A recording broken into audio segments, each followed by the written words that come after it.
Good afternoon, Council. I'd like to call this regular council meeting of June 23rd, 2026 to order with adoption of the agenda as amended to include a 13B item, minister meetings, which I passed out to you at the request of Councilor Orlando. So we'll discuss those at that point. Somebody want to make that motion? Councilor Palmer, second by Councilor Devlin. All in favor?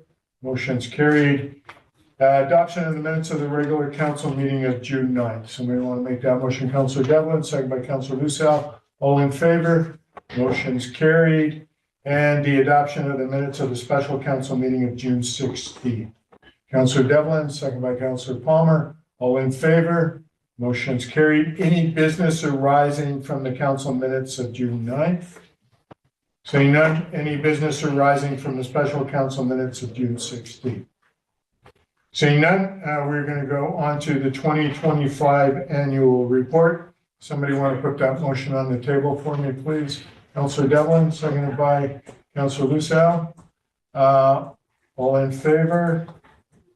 Now, somebody want to put it on, pardon me, any discussion on the report? The annual report to be approved. No discussion? Should be some discussion. I think we have to. Thank you to staff. Yeah, we put it on. We have talked about the annual report. Appreciate the work that's gone into to the report.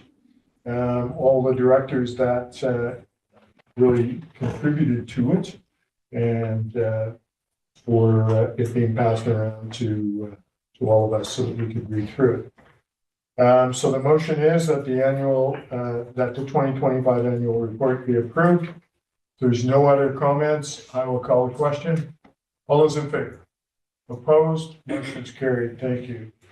Just going on to announcements from the mayor.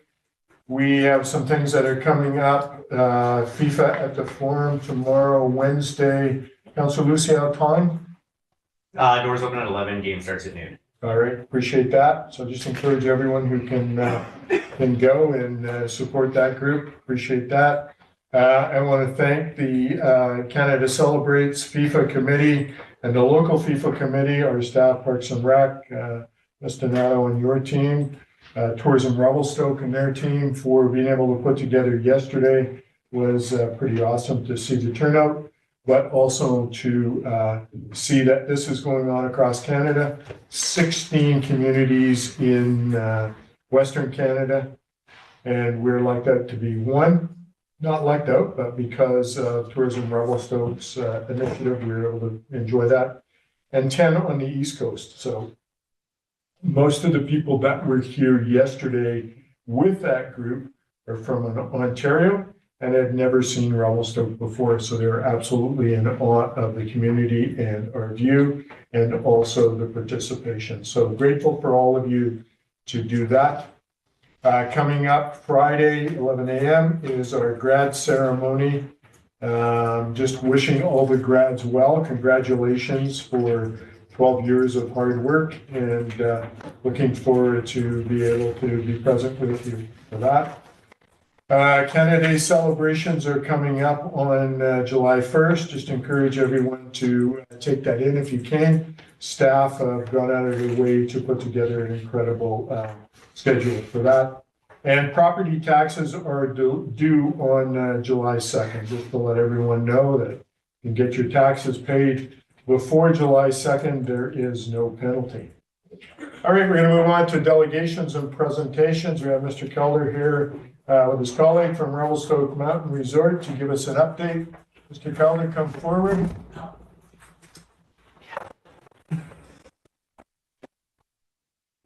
Out there is that's an ongoing thing to see. This one here? The TV.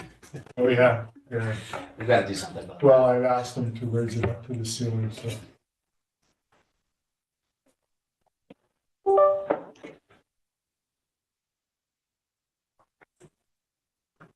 Good afternoon, everyone. Thanks for having me. Just part of our couple of times a year, as many as 3 or 4, we try and come before council and give council a little update on what's going on at the resort. give an opportunity for council to have a direct dialogue with us, and we can answer any questions that may be on council's mind. But yeah, more than anything, just to let you know what we've been up to. It's been a busy year at RMR. If you've driven up there, you can see lots of change. Yeah, so happy to dive right in. Year in review this past winter. This past winter was challenging in the ski business. There's a lot of places in the West with really low snow. There's a couple of exceptions. The Rockies, Lake Louise, Banff, Sunshine, they had record snow years, which really was really good for the Alberta market, for Calgary and those markets. But down south and out to the coast, Mount Washington had to close early. Whistler really struggled, and definitely south of us really struggled with snow. We had a below average snow year. We had a little bit of a late start. We lost a week on the beginning.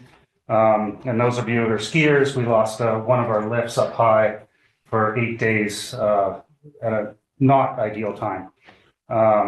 Yeah, a little bit of color on that. The Stoke chair, it was a gearbox failure. It was bearing in the gearbox failure. We get those things tested, and they have a life cycle. This thing was, at 100% of its life cycle, there's still a safety factor. This thing was at 70% or so. So even talking with the lift manufacturer, it's a human-made thing, and those things tend to fail. And sometimes when you least like it to happen. Talking to our peers at Sun Peaks, they had a chair go down, similar sort of thing, not last year, year before. It does happen in the industry, and we are bolstering some of our our testing and monitoring programs. We're very proud of the lift maintenance program we have. We service a lot of mountains with a few lifts, and so having reliable lifts is core to our skiing guests and to our business. So this is it's not ideal, but it happened. But otherwise it was a good winter. We had more visitation. You can sort of see in this graph the 26, 25, 26. You see some growth in the blue. That's our unique skier guest. It's not a season pass holder. And you can see from here, our projected growth is really in that non-season pass holder visitor. And that's just a function of there's only so many people who live in Revelstoke, and the amount of population growth here is not, our season pass holder growth will be very similar to the growth of population. We've got a spot at the end for some questions, but yeah, so we'll move on. This is Cabot golf course. This is 18-hole golf course. This is number 17, I believe. It's a short downhill par 4. Great views. This golf course, we have about 10 holes in pretty good shape. We're seeding 2 holes right now. The hydro seeder is out seeding the holes as we speak. And we are still projected for a early summer 27 open for the 18 hole. We also have a little par 3, 12-hole par 3 planned behind the Red Barns into that neighborhood. That is projected to open the following year. We're really focusing on getting the 18 hole up and open and operating. We're also focused on mountain amenities. Growth up the mountain. This is a rendering of a building that we're looking to place where the current outpost burger shack is. So this is increased inside seating, warming for skiers or summer visitation on the mountain. We'll move the outpost to the other side of the gondola and leave that facility in place. It's iconic at the resort. The Outpost Smash Burger is something people travel for, and we want to continue to offer. And this is phase 1 of a 2-building plan. We're looking to do the servicing this fall. This is a mass timber building being manufactured by the folks at Klishnikov in Castlegar, and we've got a deposit with them, and they are in manufacture for this building today. We look to have this building installed next summer, open for fall 27. Also up mountain, it's not in this presentation, but the We are still in lift and snowmaking expansion plans. We've got EcoSign resort planners, got a couple of different proposals in terms of lift alignments and plans. We've got on Friday, we've got Ecoscape, which is a hydrologist consultant, environmental consulting firm, looking for water at elevation to help us grow the snowmaking opportunity on the mountain above Revelation Lodge. I mentioned we opened a week late. That was connecting the top of the gondola to the bottom of Ripper and the bottom of Stoke. We had great skiing, basically within 150 to 200 feet of the bottom of the West. So a little bit of snowmaking would have preserved that start date and had great skiing up high. So we're still working towards those on mountain improvements as well. We already talked about the golf course, some more images here. These are last fall, so you can see how well they would have matured over this winter, and the golf actually did really well through the winter. That's when anybody who's a golfer at the other course knows that how you put a course to bed is really about how it opens up in the spring, and we're quite happy with how it's going. And then the rail yard is what we're calling our little par 3. That's behind the little red barns. It's currently it's envisioned as a 12-hole, maximum length 110 yards. It's really a little short, fun, different golf experience. And we have a little clubhouse that we're planning for that building. It's in development permit application right now. And in this clubhouse, it's not a golf clubhouse. It's more of it's an amenity space. There'll be we're looking at putting some duck pin bowling lanes in, some digital golf for the winter. There'll be a little bar or restaurant area. It's casual dining. And it's a great little amenity for that neighborhood. I think a lot of people from Mackenzie Village will make their way over. And, as we develop out the Benchlands neighborhood, people will make their way over to the Den just to try and help solidify that commercial district that's not quite in the resort core. But this is the extent of the commercial we're planning in that area. We're still focused on the resort and up mountain. Continue on with Cabot. Cabot, we are in market with Cabot Residences with 9 luxury condos specifically targeted around Cabot buyers that Cabot has in other properties around the world. It's a limited offering. We'll do it in stages. And Cabot's got a salesperson here actually today. And meeting with clients, and we're looking forward to seeing this project go ahead. And this is across the street from the Sutton, just north towards the parking lot.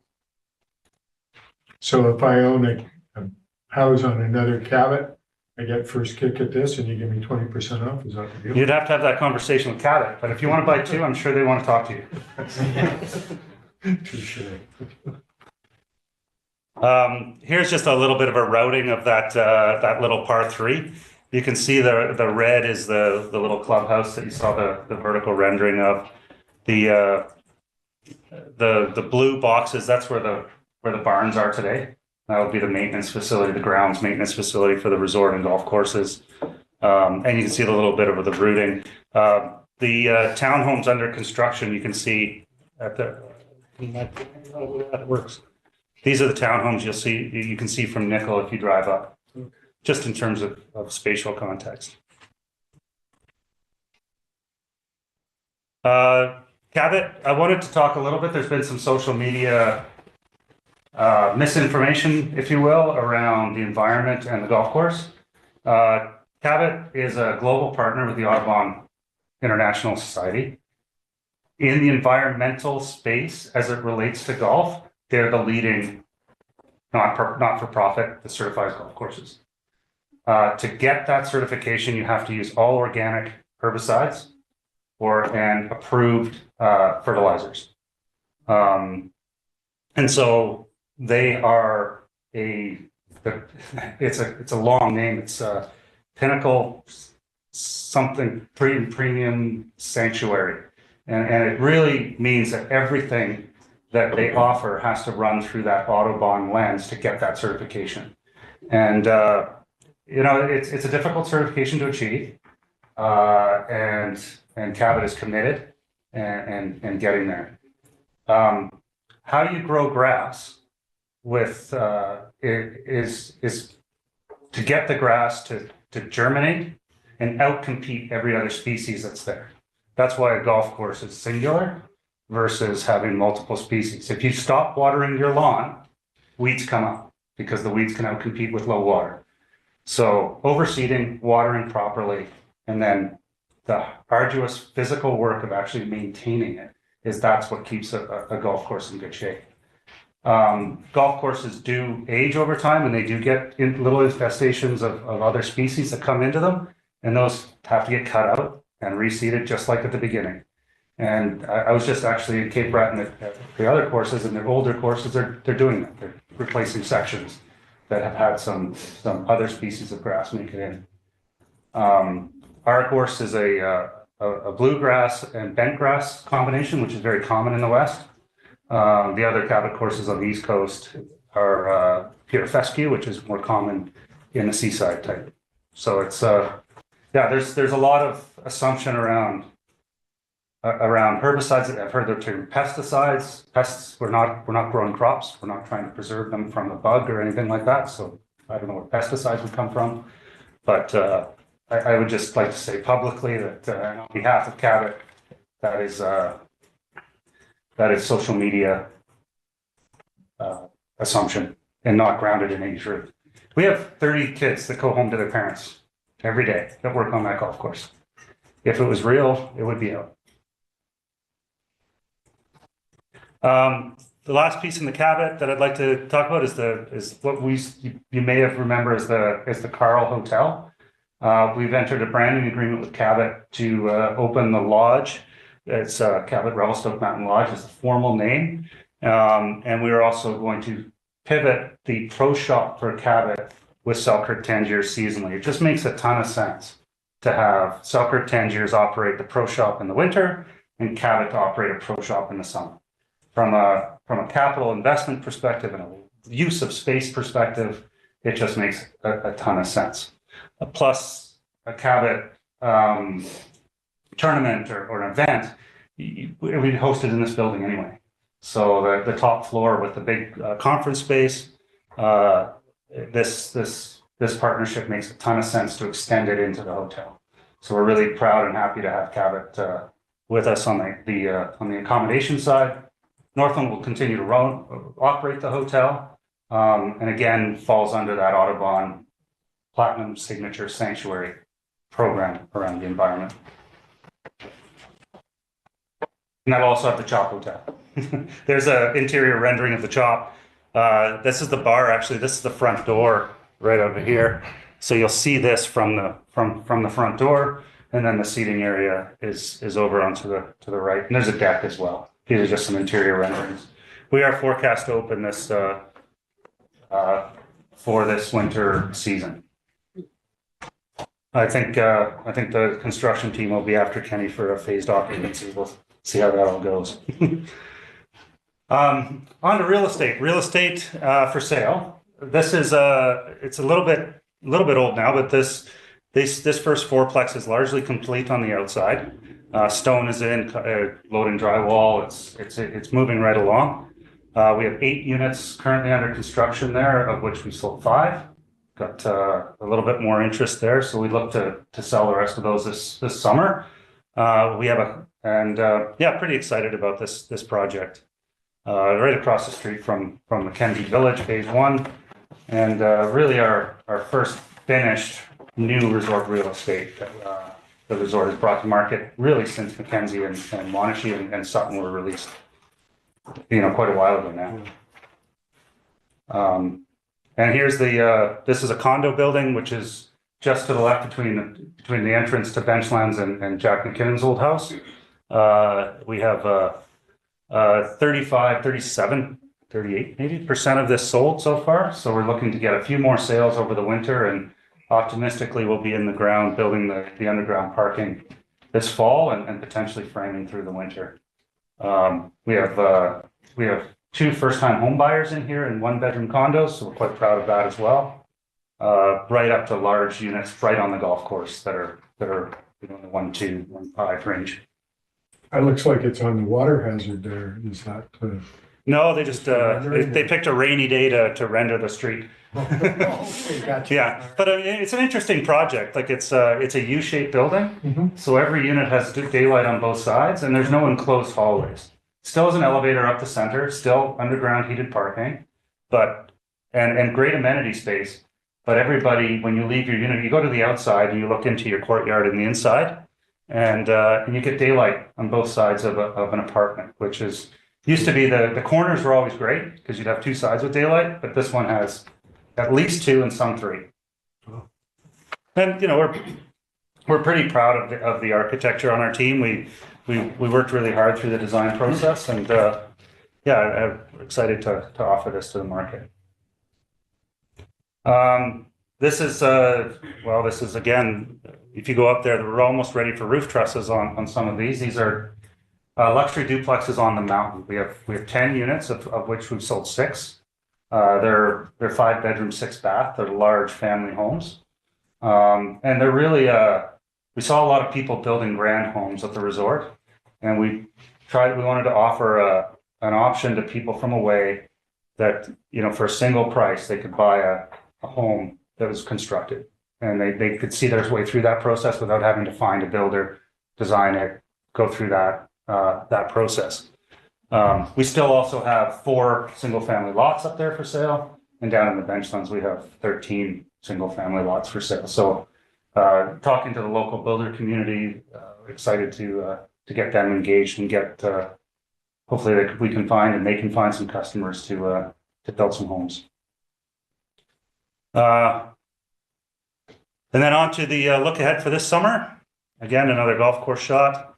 Opening days now passed. Last weekend, we opened the whole mountain. Pretty strong opening weekend, given the weather was sort of all over the map a little bit. But you know, kids are out, as mentioned, they're out of school. I think next Thursday, I think the elementary kids are out and the high school kids are mostly out now. So we should see visitation from away start to pick up, and excited for the summer. This is sort of a forecast of what we're looking at for summer visitation. I think we might be a little optimistic on the coaster rides. There's a lot of coasters available in the marketplace. When we first opened ours, we were the new kid on the block and there wasn't that many around, but now you've got to drive past 3 from Calgary and, you know, probably 2 or 3 from Vancouver, and plus there's more in Vancouver. So we'll see how that goes. I mean, what that'll translate is maybe a little less lineup for those who do want to use the coaster. And we still have arguably the most adventurous coaster. It's steeper and faster than Transport Canada is really going to allow coasters to get built. And they've authorized it, and they're happy with it. And it's, you know, our SOPs with our staff are strong, so they're going to continue to certify it. So that's great. I think most of you guys have been up to the Skywalk. We had a fairly long window where we welcomed up locals to have a look. Really excited about this amenity. It's a much more leisure, a lot more passive. Just get people out for a short walk and enjoy the view, which is great. This is actually the best place to look at town from. You know, all the way from Bridge to Jordan, all the way down through. I was up there a couple of days ago, and it's, yeah. Every time I go up, I want to go back. So, now the pipe coaster we talked about. Mountain biking. Mountain biking is an area that continues to grow slowly. We've expanded our hours this year, which I think will better serve our local mountain bike community. We were kind of shutting down a little bit early for a lot of people that would leave work and want to go for a couple hours. So we are making some tweaks here and there in the mountain biking program. But over the next couple of years, we're going to really look at the mountain biking program and you know, maybe the picture on the right where you're up high in the wildflowers cross might be where we focus a little bit more than the picture on the left, which is a little bit more burly. Sightseeing and hiking, same thing. We have lots of opportunity to get up high, especially in the hot days. You know, I think I'm optimistic the mosquito abatement program is going to be successful this year, but in the years where it's not getting up into the cool breeze is a good way to get away. And then, yeah, sort of a list of specific events related to the resort. There's a lot, like we could have filled this sheet 3 times over with community events that also, sees visitation to the resort and vice versa. But yeah, a fairly full summer calendar, and hopefully we continue to grow that. Yeah, so we've actually done a few little changes to our sign. You can see the we added a wood infill behind there so the Revelstoke doesn't have a line through it, and we put a white outline on the lettering so that when the wood is wet, it doesn't blend in so much. But we're still quite proud of our entry monument, and we still have lots of people stop and take pictures. So I think it seems to resonate that you've arrived at a place. But with that, I'll concede the floor. Anybody have any questions? I'm Have you happy. put a selfie spot there where people can put their phone and run over and? We haven't. Yeah, we haven't. Yeah, this is actually pre-landscaping even, so we have to update this picture. Yeah, it's landscape, guys. Yeah. Jason, just with, back to the golf course, with the maintenance and whatnot, do you already do like grass cutting and that sort of thing during this summer Oh, yeah. to do that? Yeah, the golf course is cut, the holes that are grown in are cut almost like we're operating. Okay. Because that cutting stimulates the grass growth Right. and gets the grass to compete. It doesn't get lazy, it doesn't go to seed.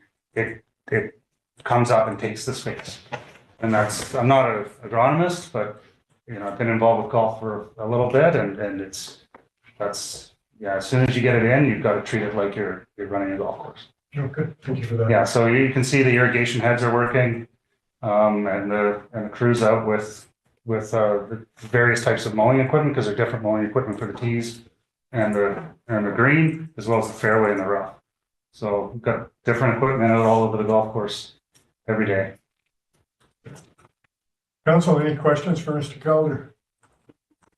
Councilor Cherry? Yeah, I just want to thank you for the presentation and for addressing some of the chatter on social media. I know that even councilors in this room have stated that you guys were using herbicides over the past, which has turned out to be incorrect. So I do appreciate that. The same question we ask every time. Any update on lift infrastructure? Yeah, we are going through a process, like I said, with EcoSign, which is sort of one of Canada's leading and the globe's leading lift planning companies. We have a couple of different pricing options from Leitner. Lift pricing is very volatile given the price of the supply chains around steel, aluminum, etc. It's the lift that we would like to build, the lift infrastructure we would like to build, including snowmaking and the hydro expansion, is in the $120 million range. So we are trying to figure out how to phase that in a way that makes sense. And candidly, getting some real estate sold, like that's the lift tickets help operate, but the capital, that's why the province has the all-season resort policy.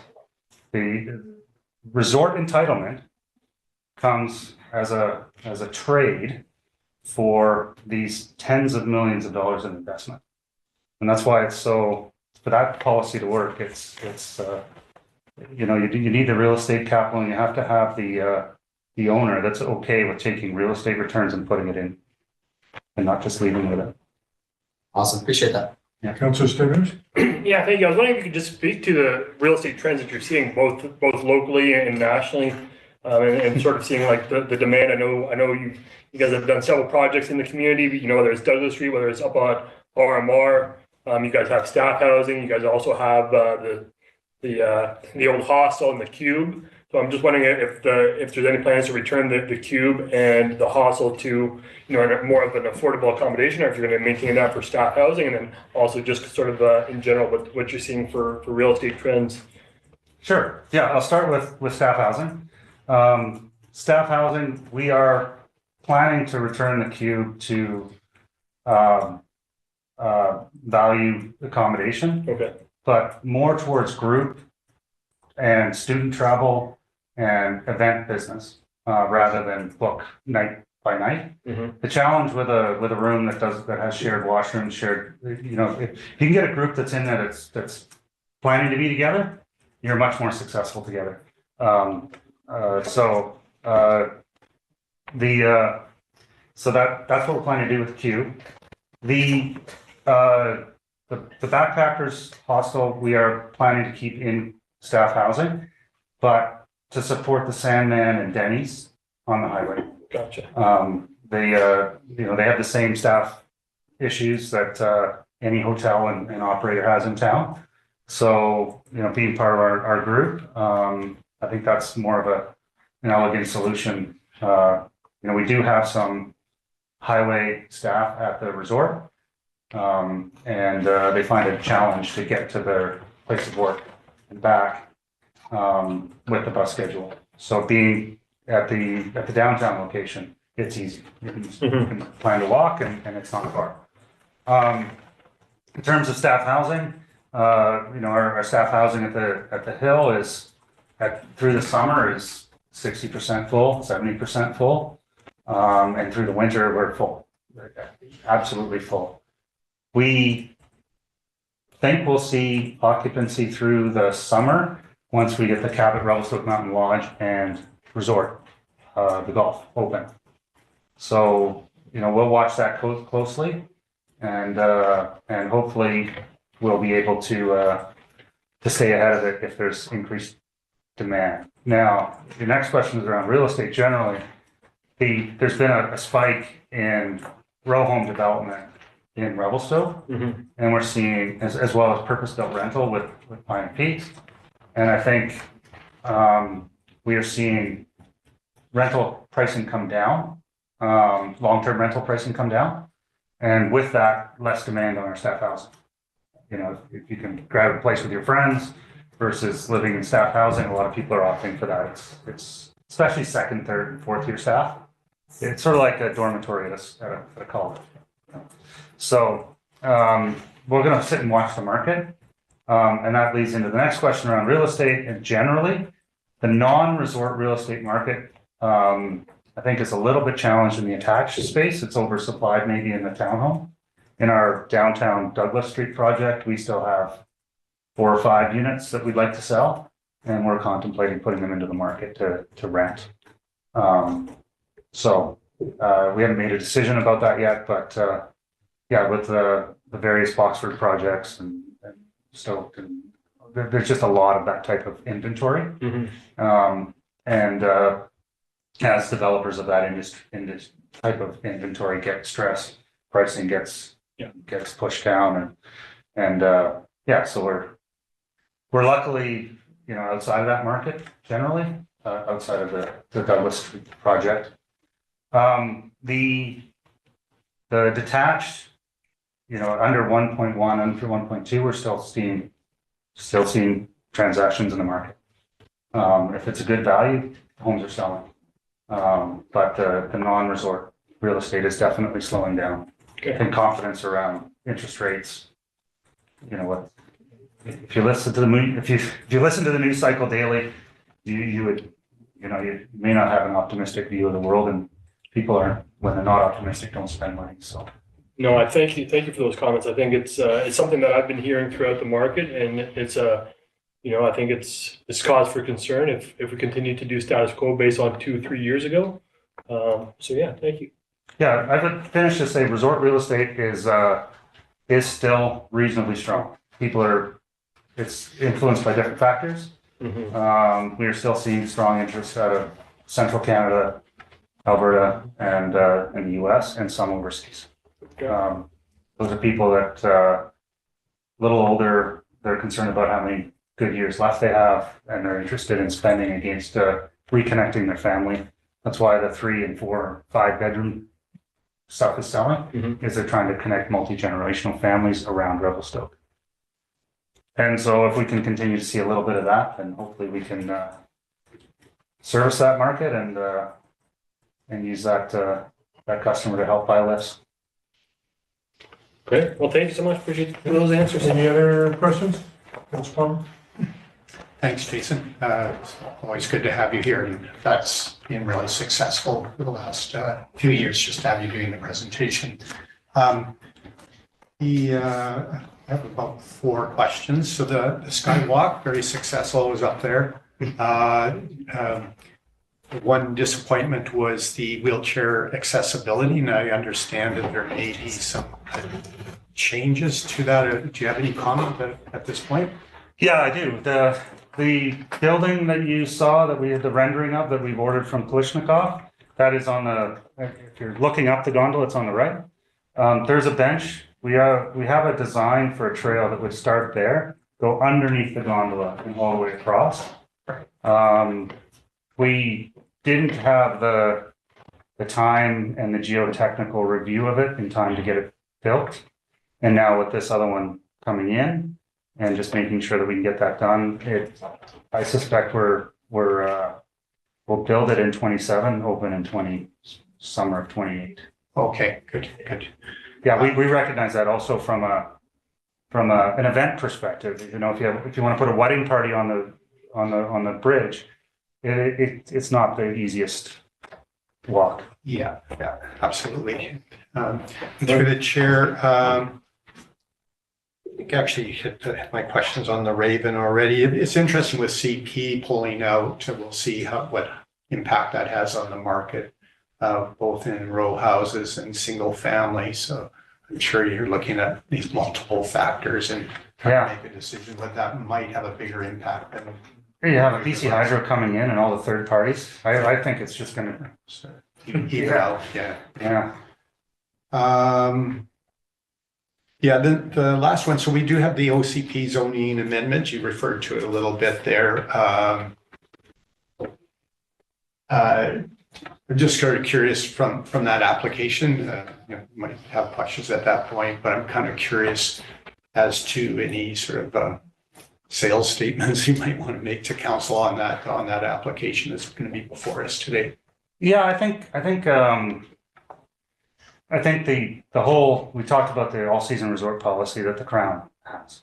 And that's the idea of having a master development agreement with an independent or a private business in exchange for tourism infrastructure, entitlement and use comes out of that. Like you make these investments, they get audited and approved by the Crown reviews them, and then in exchange, entitlement comes through that.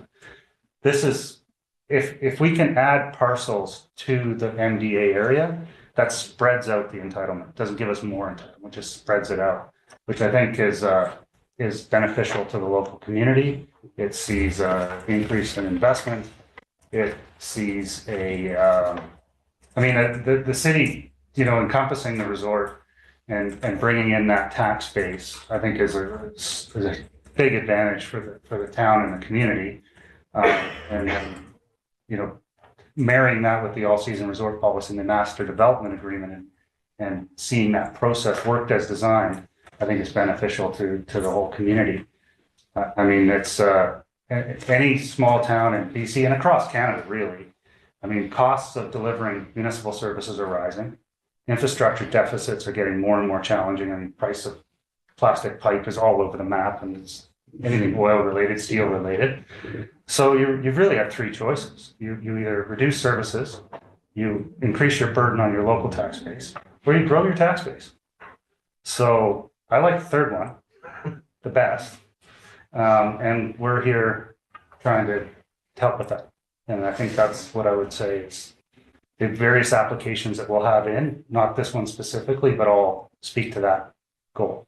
We're trying to grow our economic footprint, and with that, the city's wherewithal. And just accessory to that, so the Red Barn, that's kind of an iconic building, and you plan on keeping that from what I understand. Yeah, we plan on keeping that, maybe not there. Okay. Maybe not there, but we plan on keeping it, yeah. Right. Okay. It wasn't there like 30 years ago. Right. Yeah. Yeah. Still. So it's iconic, but it was down in the valley. Yeah. Yeah. Good. Yeah, no, it's an old timber frame barn.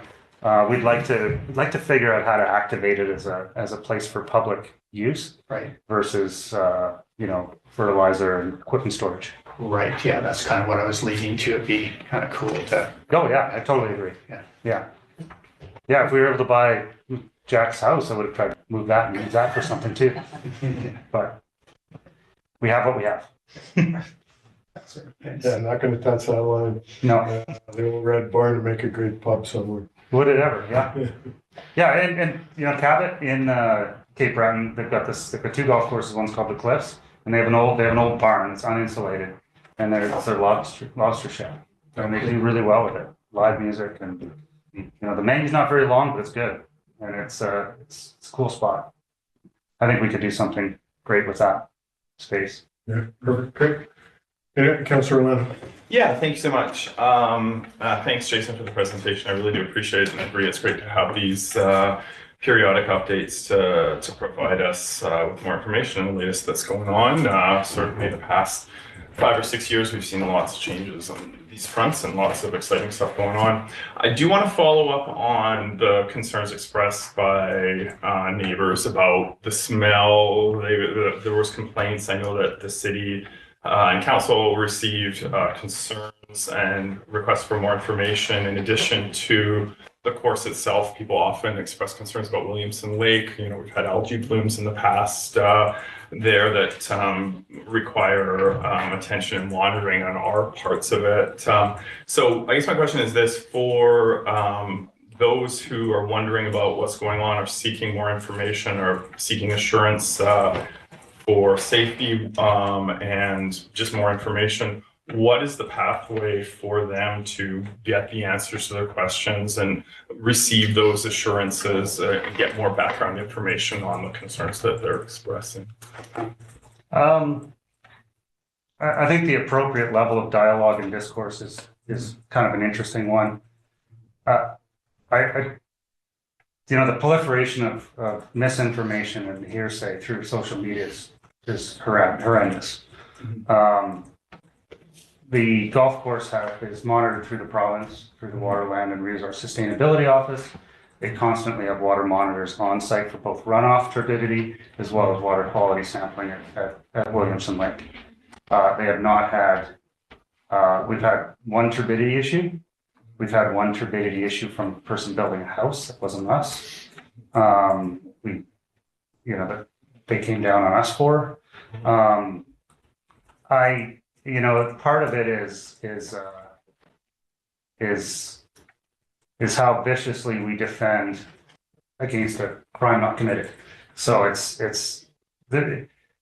mean, I was out on the golf course all the days when people complained about odor. The odor was out in Arrow Heights. I get it. I don't know what it was. I'm not going to speculate on what it was, but it wasn't in the middle of the golf course where I was standing. So, yeah, I mean, looking for a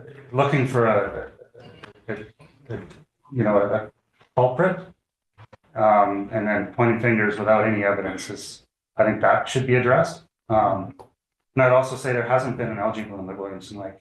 There was a pollen event in the spring when it was cold. Interior Health basically said, this is a ridiculous assumption. Interior Health was called. They said, well, we're not even going to come out because the water temperature cannot be warm enough. So this sort of misinformation and sometimes hysteria, I don't know how to address that. But I do know that, you know, sometimes giving it voice just keeps it going. So sometimes we're quiet and maybe we should be louder, but keeping the conversation going, I'm not sure is always the best solution. So, you know, I may not be perfect in that regard, but there's a certain small segment of any population that's not going to believe you regardless of what you say. So is it worth the discussion? We'll see.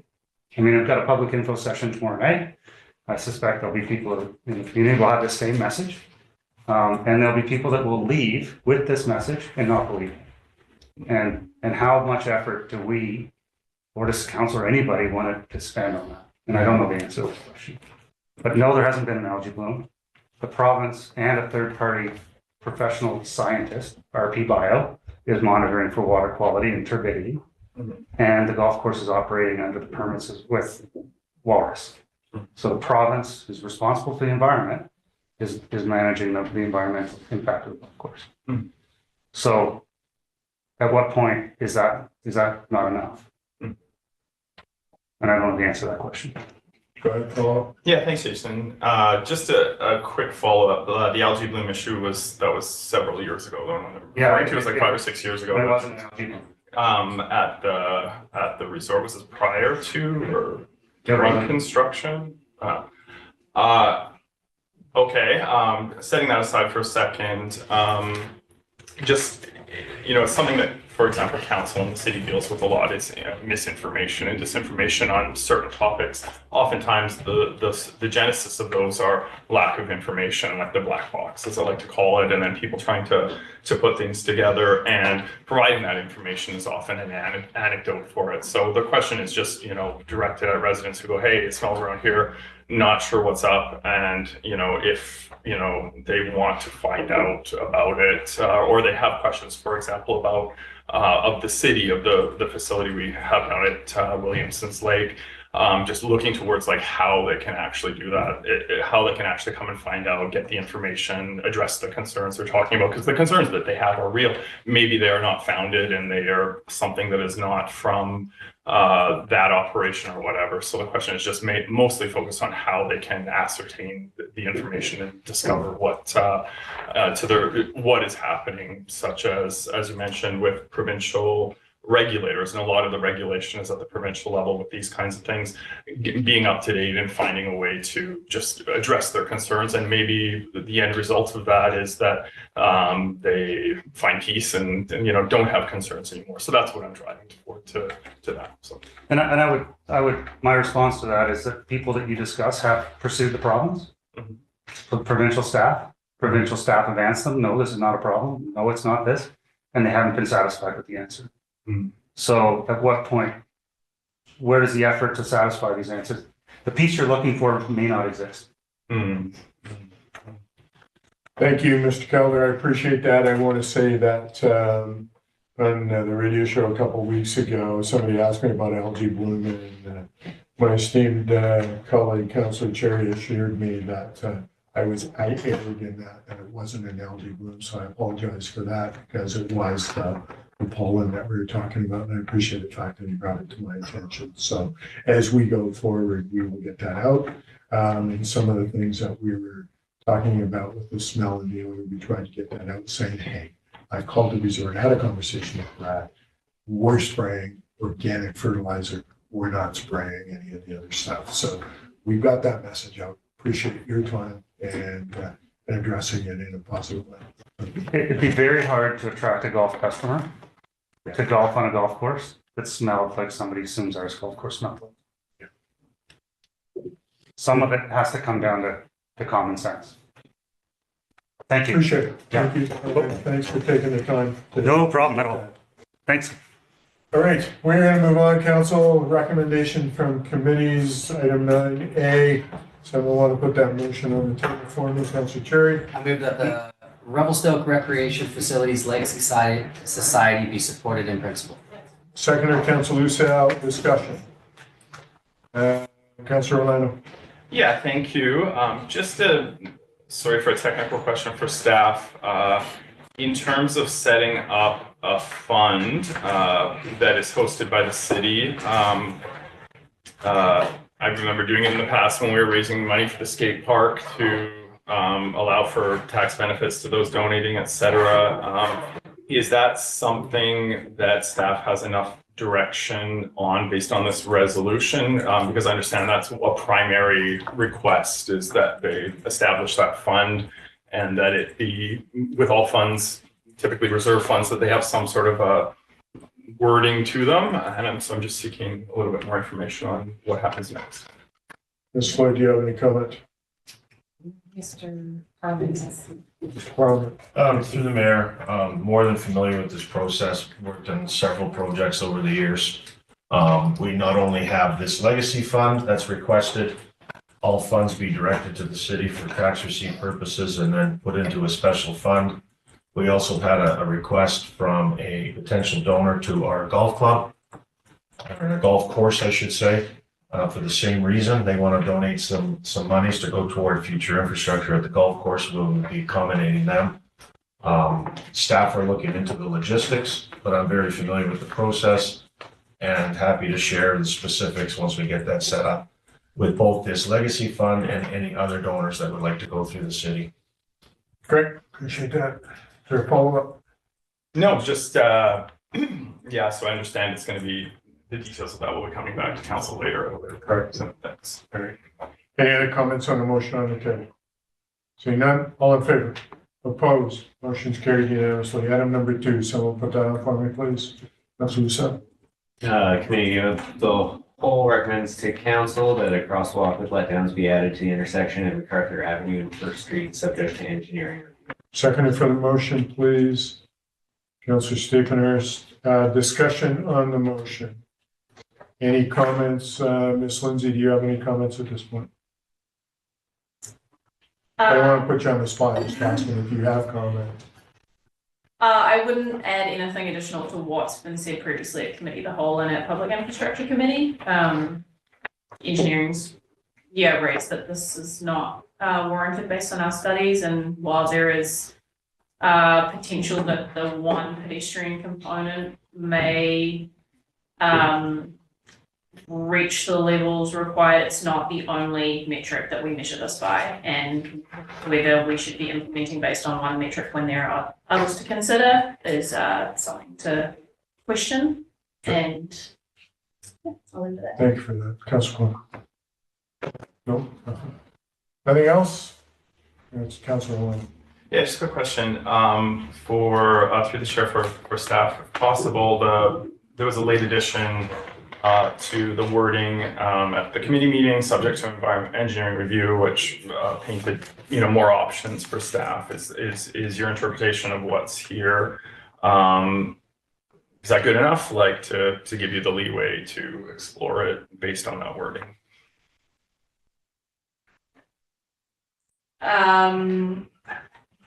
Sorry, can I just clarify, like, is the intent of this motion to direct staff to implement a crosswalk at this location, or is it to direct staff to continue to consider whether this is an appropriate location to implement a crosswalk? Yeah, that was the discussion. So the original motion was that crosswalk let bounds be added to the intersection of MacArthur Avenue and First Street. So that was directing staff to put a crosswalk there. Following discussion, the additional words subject to engineering review were added, following discussion of providing more leeway or space instead of being so prescriptive. So my question is, with the one that is very prescriptive and the wording added to soften it and present staff with options to present other options, or maybe it's a light, maybe it's a this, maybe it's a that. I'm just wondering if the wording in front of you allows you enough discretion to move forward and present whatever the conclusion of your report is to council. Check.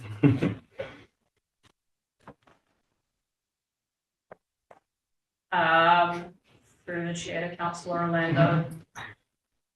Yes, it's Great. It's fine. Okay. And it's Thank you so much. more subjective when it gets to that. Mm. All right, any other discussion? Seeing none, all those in favor? Opposed? Motion's carried unanimously. Moving on to item number 10A, OCP and zoning amendment or bylaw. Ms. Hogan, is this your file? That's correct, Your Worship. All right, can you give us a brief overview, please? Sure. Thank you, Mayor and Council. So this is an application for an amendment to the official community plan and the zoning bylaw for the subject property at 1795 Nickel Road. The proponent is requesting to amend the OCP to change the land use designation from medium density residential to resort, and to amend the Revelstoke Mountain Resort Development Permit area to include the subject lands. They're also requesting to rezone the property from industrial, rural recreation, and natural resource zone, also known as the I-5 zone, to the comprehensive development zone to resort neighborhood area 4. The proposed bylaw amendments are intended to accommodate the development of a clubhouse for the Cabot Par 3 golf course and a maintenance facility to be constructed on the portion of the lands. So at this time, staff are looking for council consideration on whether the use and density is appropriate for this area of the community. Final details of the proposal, such as form and character, building siting, and landscaping, will be dealt with at a future development stage. We have included some preliminary plans. However, just to provide some context on how the site could accommodate proposed development. So today, staff are requesting first reading to introduce the bylaws, and we are also looking for direction on the OCP amendment. So council will need to determine, under the provisions of the Local Government Act, who the impacted stakeholders are. We've included a recommended list in the report, and that includes internal city departments, Interior Health, BC Hydro, RCMP, TELUS, and Fortis BC. And we would consult with these stakeholders through regular application referral process. We're also looking for direction in accordance with the Local Government Act that the proposal is compliant with the financial plan and the solid waste management plan. And lastly, we're looking for direction on scheduling a public hearing as official community plan amendments trigger a public hearing under the Local Government Act. An alternative council option has been included in the report to direct an additional public engagement beyond our established public notice process. So for a bit of context, what we do now is we advertise as per the public notice bylaw. We do the public notice sign on the property, and we send out landowner letters to advertise the public hearing. So if council feels that additional public engagement is required, the proponent can be directed to host a public information meeting in advance of the public hearing. But at this time, staff are recommending standard public hearing process. Perfect. Thank you, Ms. Hogan. Does somebody want to put the first one on the table for me and we can have some? Councilor Cherry. Thanks. I move that official community plan amendment bylaw number 2444 be read first time. Seconder for the motion, please. Councilor Palmer. Any discussion on this motion? Councilor Cherry. Thanks. I just want to add that this went to the Advisory Planning Commission and they were supportive of the application in its current form. Okay, appreciate that. Thank you for that comment. Any other questions or comments? Councilor Palmer? I have just some questions on the report plan. Go ahead. Thank you for this, and I'll be in favor of proceeding. I'm trying to wrap my mind around the, so it's within the resort lands, which there's entitlements already, that's correct. Through the chair, so it's not currently in the resort lands. It's surrounded by resort development and resort lands, but the official community plan amendment would bring it in. So that is fundamentally what we're doing. Okay, and it's that little piece. Correct. So there's some other private properties that sort of logically look like they should have been part, but they weren't either then, is that correct? Correct. So I think, sorry, through the chair, what you're referring to, one of them isn't included in that resort area map in the CD2 zone. So the zoning bylaw amendment would bring a larger property into the area 4 of the resort neighborhood, and then the adjacent property to the west would not be. Okay. Any other comments? So now I'll call the question. All those in favor? Opposed? Motion's carried. Item number 2. Councilor Cherry. I move that zoning bylaw amendment 2445 be read first time. Seconder for the motion, Councilor Palmer. Any discussion on this motion? Seeing none, I'll call the question. All those in favor? Opposed? Motion's carried. Item number 3. Councilor Devlin, seeing it's a little wordy, I guess. I will move that council has considered what persons, organizations, and authorities may be affected by proposed official community plan amendment bylaw number 2444 pursuant to section 475 and 476 of the Local Government Act, and given the nature of the amending bylaw, that staff be directed to pursue consultation with the following groups: internal city departments, the Provincial Mountain Resort Branch, Interior Health, BC Hydro, RCMP, TELUS, and Fortis BC. Seconder for the motion, please, Councilor Lucero. Any discussion on this motion? And you too can speak like Councilor Devlin if you take a course in what do they call it when they're selling animals? Auctioneer. There we go. Years of trivia hosting in my Appreciate that. If there's no further comments, I will call a question. All those in favor? Opposed? Motion's carried. Item number 4. Sure. Thank you. I will move that pursuant to section 477 of the Local Government Act, official community plan amendment bylaw number 2444 is consistent with the City of Revelstoke financial plan and solid waste management plan. Seconder for that motion. Councilor Lucero, any discussion on this motion? Seeing none, all those in favor? Motion's carried. Thank you. Item number 5. And I will move that a public hearing for official community plan amendment bylaw number 2444 and zoning amendment bylaw number 2445 be scheduled in accordance with the Local Government Act. Seconder for the motion, Council Palmer. Any discussion on this motion? Seeing none, all those in favor? Opposed? Motion's carried unanimously. Thank you. Thank you, Ms. Hogan. I appreciate your work on this. And congratulations to Northland Properties to bring this to our table. Thank you. We are moving on now to item 12A, Multipurpose Facility Advisory Committee membership. Titles are getting longer and longer. Ms. Floyd, any discussion on this before I put this on the table? Thank you, Mayor Sauls. No discussion. We just received an email from a representative of the skateboard community requesting or advising us that they would not be participating in.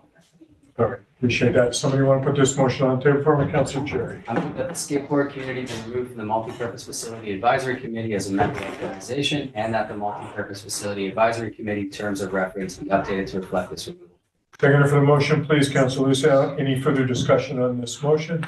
Seems to be very clear as to what they're asking. All those in favor? Opposed? Motion's carried. Thank you. Moving on to Sophie information, item B. Someone will put this motion on the table for me, Councilor Lucas. I move that the 2025 Statement of Financial Information be approved and that the mayor and interim director of finance be authorized to execute the same on behalf of the city. Seconder for the motion, please, Councilor Devlin. Any further discussion on the statement of financial information? Councilor Cherry. I'm just curious when the last time it was updated. 75,000 seems pretty low. And I guess that's a provincial requirement. Yeah, it's a good, through the chair, it's a good question. I've spoke about this several times. It's, I think it's almost, I think it's a decade. It might be an appropriate resolution going through UDCM. Good. And not only on the threshold, because it's not reflective of the intent, but also the identification of the individuals. To me, it seems to be in contradiction with other legislation. Good. All right, thanks for that comment. I'll call a question. All those in favor? Opposed? Motion's carried. Thank you. Moving on to item C, 2026 Arena Roof Structural Assessment. Who wants to speak to this? Mr. Gips? Thank you, Worship. Let you give us an overview. Thank you, Worship. To all Mayor and Council, bring forward this report to you to touch base on the current condition of the Arena Revelstoke Forum, the roof structure. So during earlier this year, staff did a public open house on the arena condition assessment. Brought in a couple of industry professionals to touch base on some of the concerns and answer some of the community's questions. One of the key takeaways we got from that process was that they wanted to know if we'd exhausted every opportunity we could to review the existing condition and if there was a means to save the forum or extend the service life of the arena. As a result of that, and then again, subsequently with our annual monitoring program, we retained RJC Engineering to perform a full top to bottom structural review of that existing roof structure. I do want to clarify, they did not review the wall structure or anything of that nature. It was purely focused around the deficient roof structure itself, specifically the glulam trusses. As a result of that, the key piece I would like to highlight, I did quote this in the report as well, is their findings, which is based on observations, testing, and analysis. It is our opinion that the existing roof structure above the arena portion of the Revelstoke Forum is generally performing adequately under its current use, with no obvious near-term risk of structural failure or collapse, provided that excess snow accumulations on the roof can continue to be monitored and removed as required.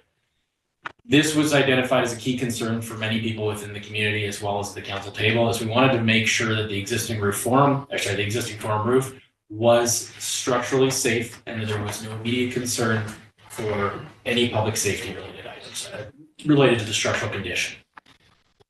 This report does identify what is required to essentially last the next 5 to 10 years, which would then give council and the community an opportunity to look at our reserves and building up the reserves, explore additional grant programs, as well as seek other funding opportunities. The key part of this, though, that I do need to highlight is under the financial sections within my report. Through work with the Director of Parks and Rec, we were able to narrow it down along with our condition assessment reports to look at what needs to be done in the next 5 to 10 years within the existing building as far as maintenance goes. So again, just letting it out full clear as day, there is additional costs associated with some of the end of life aspects of the arena, specifically the roof, the roofing membrane. It is at end of life, nearing end of life. We are monitoring it to make sure that any repairs that are done to keep the building sealed up are being done. There's the updated dasher boards, the cooling lines in the arena slab, the cooling tower, and then the HVAC upgrades. So currently there is not really a lot of ventilation in the lower portion of the forum. So that is identified as well as a need. So that aside is looking at just 6.15 million approximately, with additional costs associated with any structural repairs or modifications to kind of extend that life even further, as well as it does not include any of the code upgrades that would be associated with any major renovations on the building. Again, taking a step back, looking at the structural condition assessment report, the scope of any additional repairs could be narrowed down to where it may not be a full roof replacement at this point, to extend ourselves beyond that 10-year mark. Again, I can't say exactly how far beyond it could be extended without going through quite specific engineering modeling on what repairs would be done, anything of that nature. So to know the full extent of the cost associated with any code upgrades, I couldn't give you a hard number at this point. But again, looking at this RJC report, I've attached the report for all of the community to read as well. Again, we want to be transparent about the fact that Revelstoke Forum in its current state, it is safe for public use. But the key part of it, there is a timeline. In order for us to kind of bridge this gap, again, there are some of the capital upgrades that do need to be done, along with the potential of extending the service life beyond that. But the continued use of the building and the continued maintenance of that roof is dependent on a couple of key factors, specifically relating to the continuous snow management strategy we've been operating for the last few years, as well as the continued monitoring and then maintaining the humidity. So I have been advised by our building maintenance staff that the dehumidifier that's been added into that facility is a fantastic unit. It is managing to keep the humidity stable, which is a key part of maintaining the existing roof structure. And then the second piece, again, we want to maintain that annual assessments. So I have spoken with this engineering firm as well, as they have expressed an interest in continuing on to do this annual monitoring on our behalf. And then one other part of this I do want to highlight within my report here is specifically around, I am requesting direction from staff, or sorry, from council, on whether or not you would like staff to pursue getting a Class D estimate on any structural modifications or repairs to that existing roof structure, and see, again, are we looking at 5 million? Are we looking at 2 million? Are we looking at 15, 20 million? Until we have a Class D estimate on those repairs, we can't know for sure. So happy to answer any questions on this report, as well as if there's additional direction that council would like to give beyond the recommendations included in the report. I do welcome that. Council, any questions for Mr. Gyps before I ask for the motion to vote on it? Councilor Palmer, did you have a question? Yeah. Just on through the chair, on the roofing membrane, the arena slab, and the cooling lines. So we're somewhere, based on the numbers there, somewhere in that $4 to $5 million. Do we have, so for example, the roofing membrane, do you have a feel of, we're at the end of life. Do we anticipate that we're going to have leaks this coming winter, the following, when does it start suddenly become an urgent problem that we're dealing with? I'll defer to our Director of Parks and Recreation. Lori, do you have any comment, or do you want me to try to answer this one? To Councilor Palmer, the replacement of the roofing membrane has been identified in the capital plan for a number of years.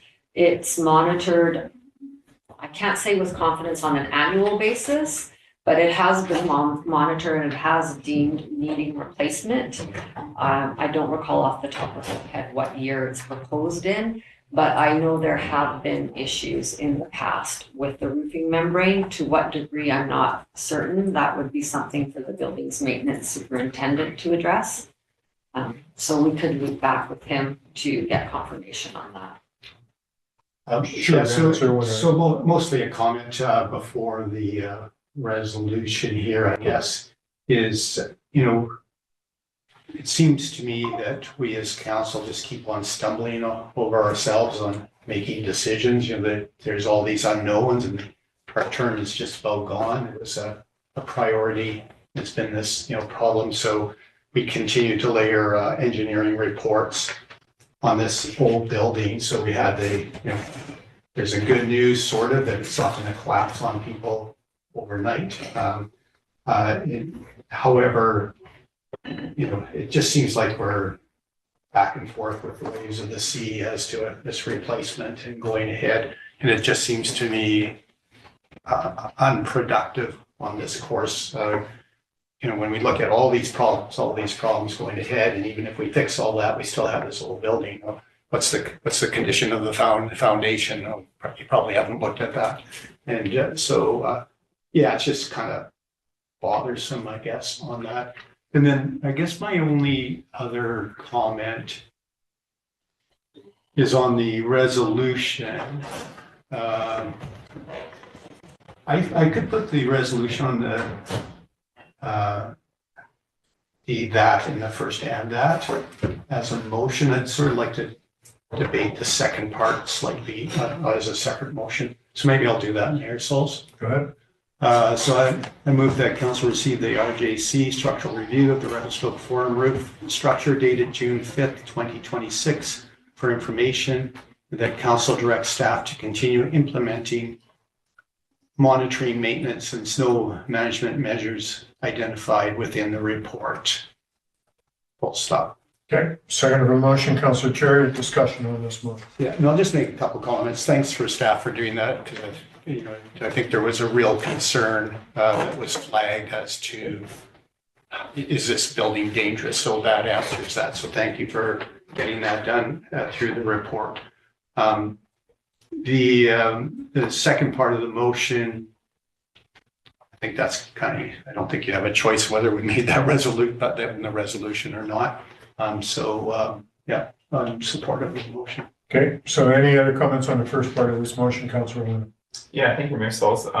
Through the chair, a question for staff regarding the snow removal regime. We've been doing that since it nearly opened and have adjusted our regime according to engineering reports over the years. My question is, the new report is prescriptive in, for example, the amount of snow. It also references loading due to wind blowing around and uneven loading.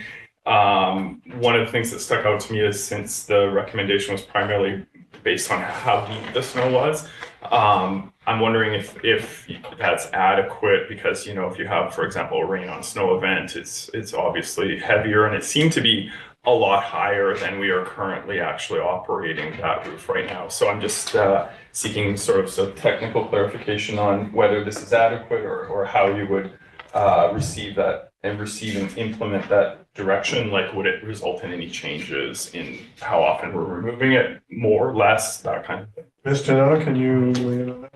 Thank you, Your Worship, to Councillor Orlando. So our past practice has been to initiate snow removal process once the snow load hits 35 pounds per square foot. Mm-hmm. The recommendation was 50 pounds per square foot. Mm-hmm. We initiated an earlier snow removal regime because we found the depth of the snow at 50 was too much for the contractors to get up on the roof and remove the snow. So we're already doing that practice in terms of how much snow accumulation is on the roof based on the weight. Mm-hmm. We typically measure after each snow load event, whether it's rain, wind, even just a high accumulation of nice fluffy snow. Mm-hmm. We will still go out and take measurements. It's all documented in a spreadsheet. So I don't anticipate that much of our snow removal process will change. I will have to confirm with the building's maintenance superintendent on that. That part of the process is administered through the buildings maintenance staff. So in collaboration with them, we would make a determination on whether or not anything needed to change. But to me, it seems like it would be status quo. Follow? Sure. Thank you. No, that addressed my question. I just wanted to follow up with an additional question, looking specifically to the motion at hand. I understand this to be referencing monitoring, maintenance, and snow management, primarily roof focused things here. My question is this is, we have a long-term capital plan. We also have a list of capital items that are recommended in the report or need to, the report identifies needs should be addressed soon. My question is what is the plan for integrating new recommendations or recommendations to the report made that are already existing on the capital plan and bringing that back to sort of a coherent list of things that we are doing in the interim? So I guess that's the question. Do you have an answer to that? We haven't talked about the Class D estimate at this point, which I will do momentarily, but any comments at this point? Your Worship, I don't have any additional comment. We have not budgeted for any of these items currently in the capital plan, so we're going to be initiating budget discussions here in the next few weeks with the senior leadership team, and I'm sure this will all come up in how we move forward. Thank you. You have another comment? Yeah, this is a question just because we're mid-process with the resolution already read and seconded, and this is related to the Class D estimate question. And a question for staff through the chair is, I don't necessarily see that is laid out here explicitly as something that is requested. The resolutions presented by staff aren't that specific. So my question is, and I know we're debating another motion that's been put on the floor, is what would you, if that was what council was opting to do today, what format would you like to see? Is that just like a new resolution or what is happening? Yeah, so I'll deal with that momentarily. I'll probably put a new resolution on, but do you have comment on this? Just in response to that in the motion that's on the table, some of those questions Councilor Lando had is why I excluded the third part in that. So this is a continuation of monitoring and maintenance. It's not dealing with the potential capital improvements that are embedded in that other portion. So we'll discuss that in a minute with the other motion you put on, Councilor. Okay, for sure. Okay. Thank you. Any other questions on the motion on the table? Seeing none, I'll call a question. All those in favor? Opposed? Motion's carried. Now, item number 2. Councilor Palmer, did you want to continue with that motion? Or do you want me to? I'll let somebody else. Somebody else want to put the second part of that motion on?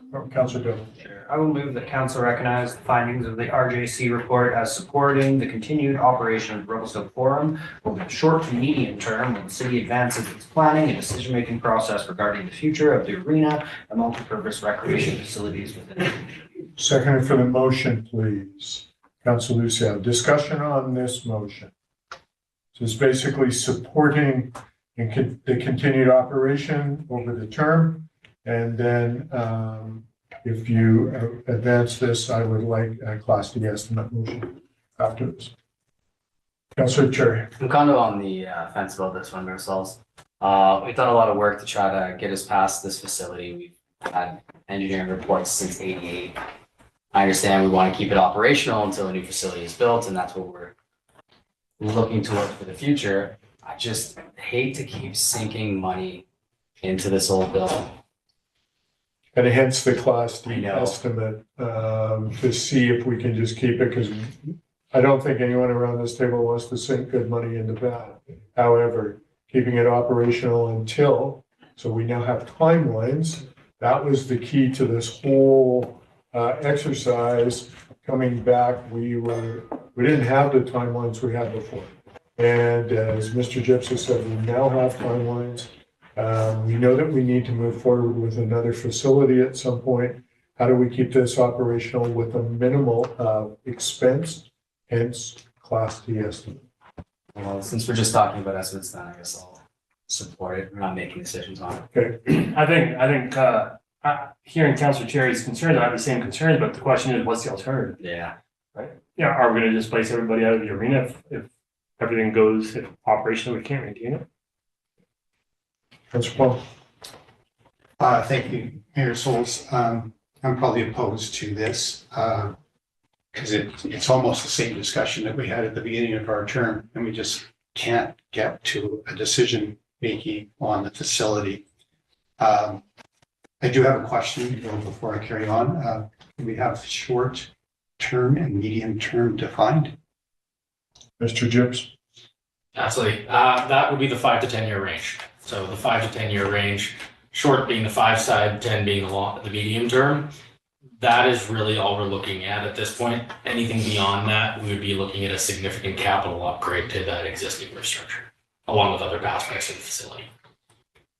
Yeah, so that's why I'll be so concurring with Councillor Cherry. And there's some nuances that like maybe we're interpreting slightly differently, and we'll go into that. But that's the problem that I have, is that we're just continuing to be stalled, continuing to do engineering reports.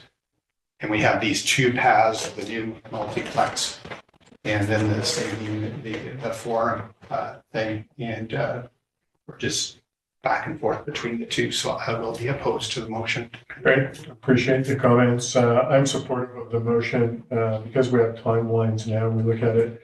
I am not interested in paralysis by analysis by any stretch of the imagination, and that's what you gentlemen are getting at to this thing. But Mr. Gibbs is hearing what we're saying, and I've had a conversation pretty much the same as what we're having a conversation here around the table to make sure that what we do is as minimal as possible to keep this place open until we have a new facility built. So I'm supportive of that because of that. Right.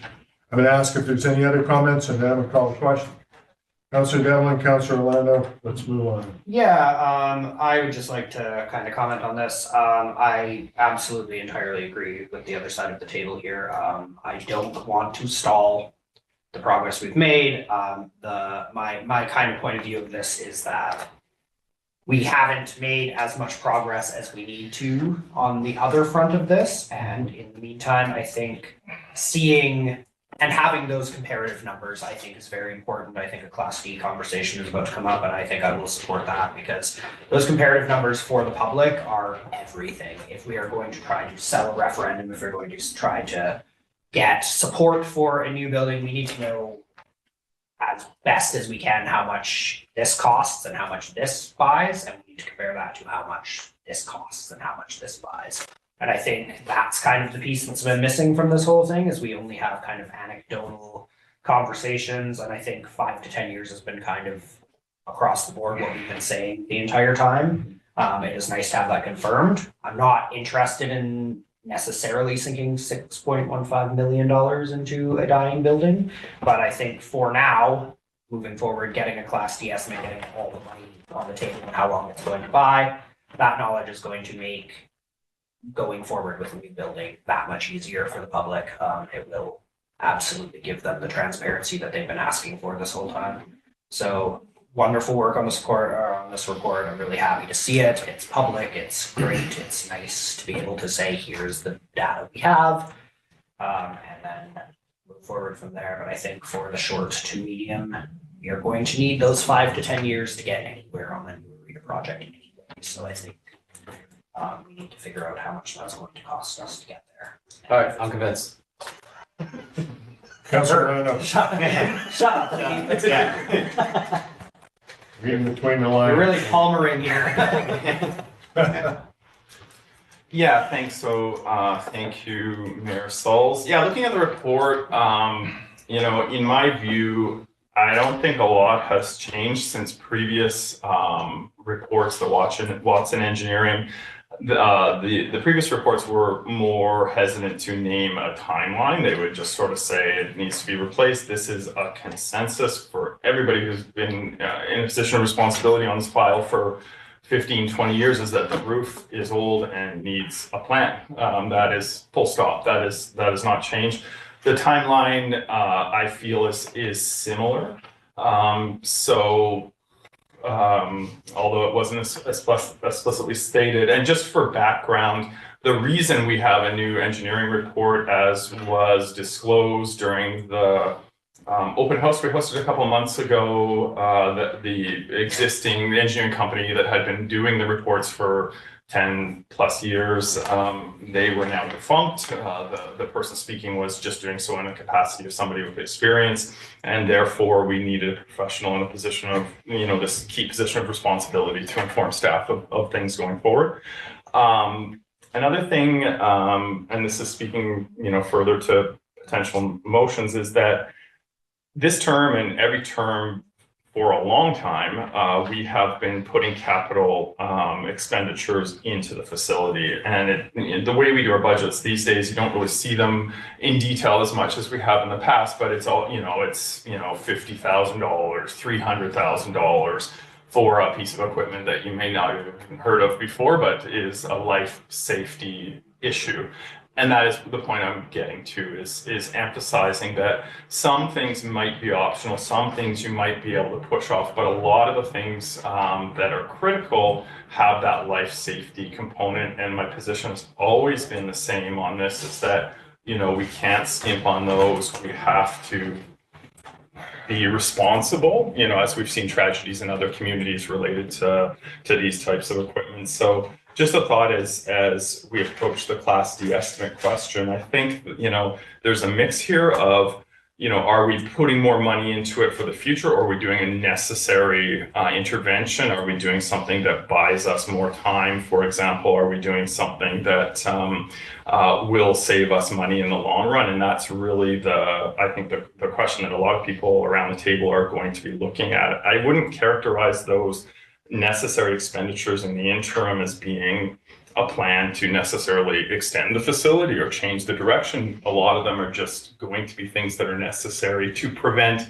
the thing that nobody around the table or in the room wants, is to one day all of a sudden be in a, get a piece of paper tacked on the front door by some inspector saying this is not up to speed, this is not up to date. Unfortunately, just like if we were driving around a 1963 vehicle, you're going to have to be replacing parts and keeping going. And until we have a new car to drive off in, that's just going to be a reality. Thank you. Thank you. All right, I'm going to call the question. All those in favor? Opposed? No. Council Palmer is opposed. Most council's in favor. This motion passes. I'd like to put on another motion.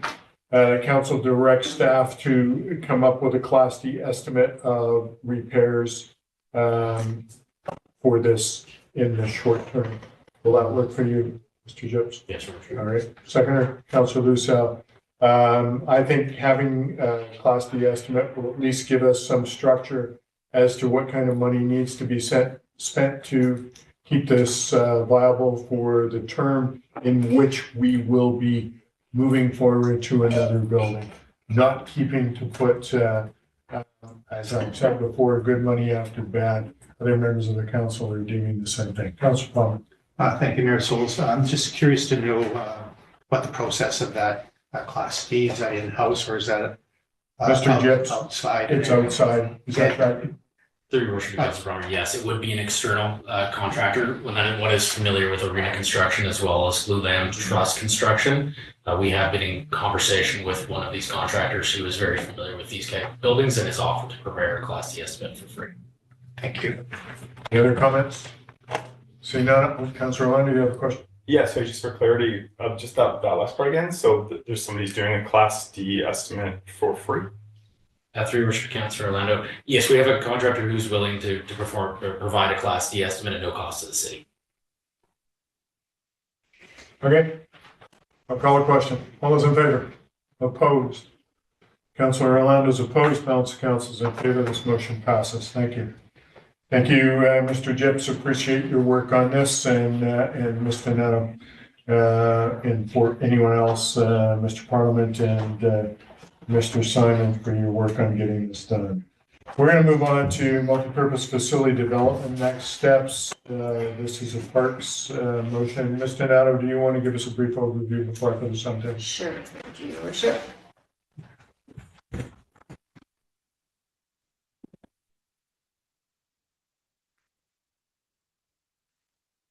Just gonna put something on the screen. It's not a PowerPoint, but it's just something to help guide and keep us focused on some key points in the staff report.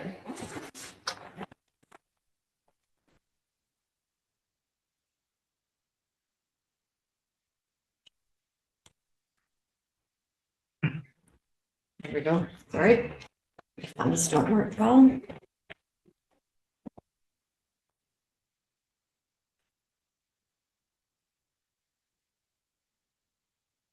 Cindy? Do I need to do anything? That's you. No, where's your, yeah. Oh, it should be up. No, my slide's up. I believe it's just extending your screen to a second screen. Ah. So you just need to drag it over.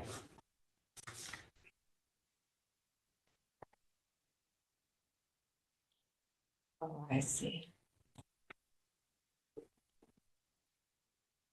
There it comes. Oh, yeah, yeah, it was there. Was it?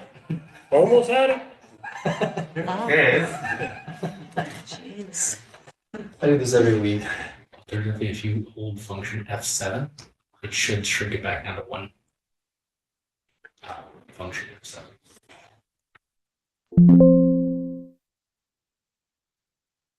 Okay, someone more tech savvy's got to deal with this. Just hit enter.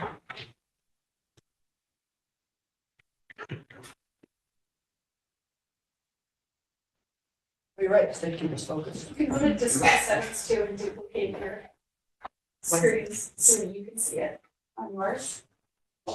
Go to settings. What's for settings? This is a generational thing, right? I'm with Lori. No, we all do the same thing. Yeah, I know. 5 people will figure it out. Yes. I've killed so many sales calls like this. Like, ah. How about I just come over?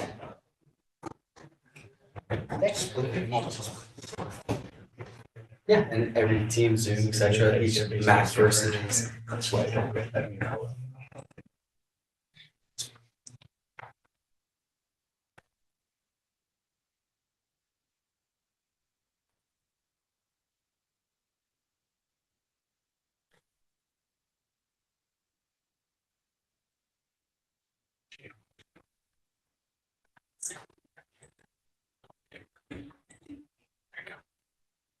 Alrighty, okay. Wow, that only took 3 of us, yay. Okay, sorry, guys.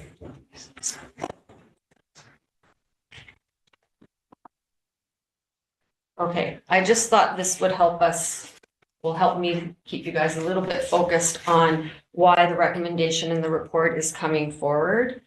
So the purpose of this report is to provide a high-level summary of the feedback received through the survey process as well as independent studies and identify next steps to help guide council's decision-making process. So this past year, we undertook a study to explore the feasibility of developing a future multipurpose facility to address the aging condition of the existing arena facility and respond to current and future community space needs. Through the public engagement survey, we had some valuable input on both the concept of the multi-purpose facility and the process that should guide the next steps of the work.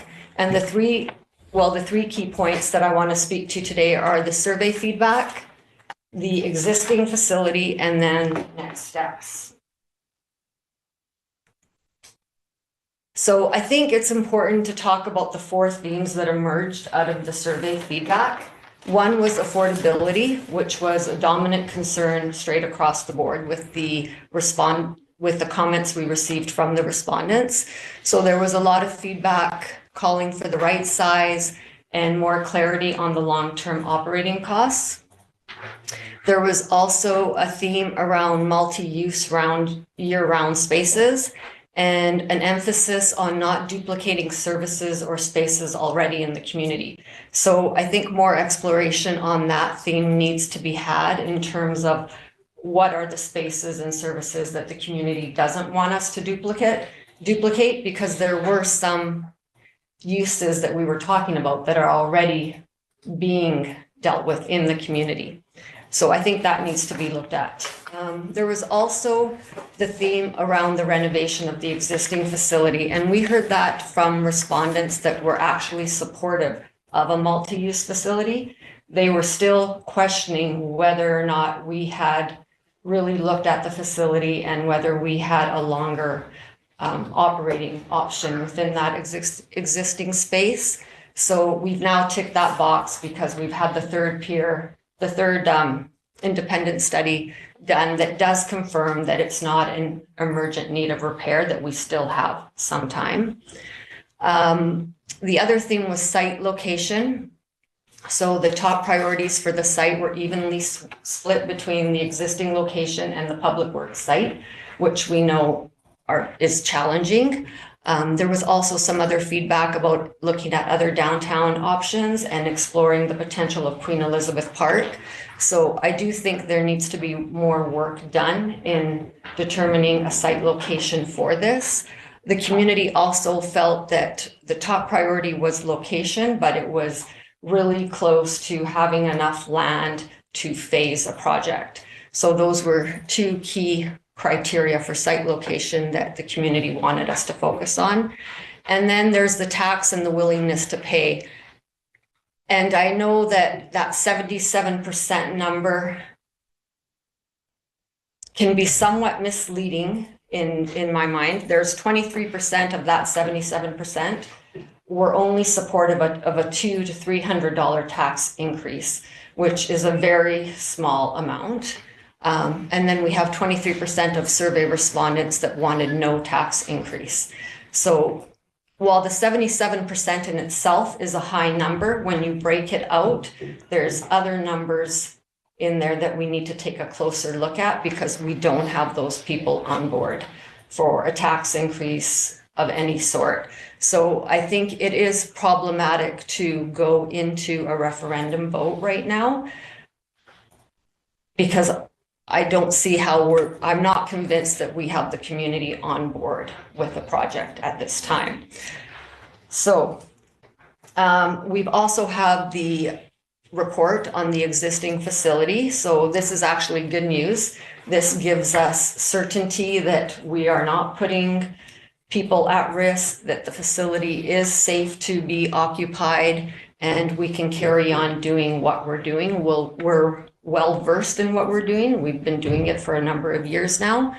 It provides us with an opportunity to do further public engagement where we can gain the community's trust in what we're doing, trust that we're reporting out accurately, trust that we're looking into the feedback that we've heard, because we did get a lot of good feedback in those survey responses that they deserve the loop to be closed on what we heard, and we haven't done that yet.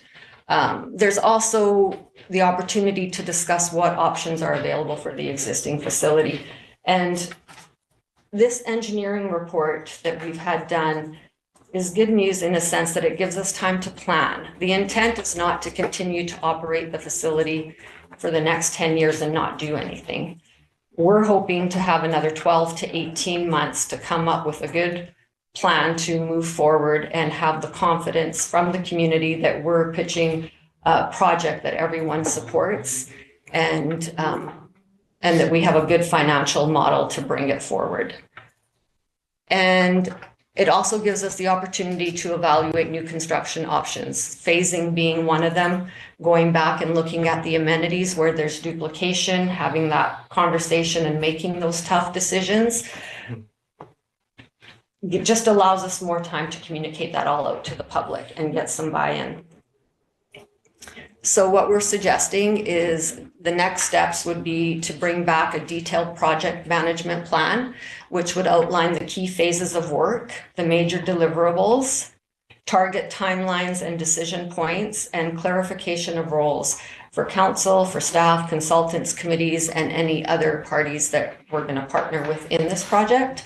And hopefully we can come back sometime, well, obviously sometime this year, with the project management plan that everyone's comfortable with and has the capacity to initiate.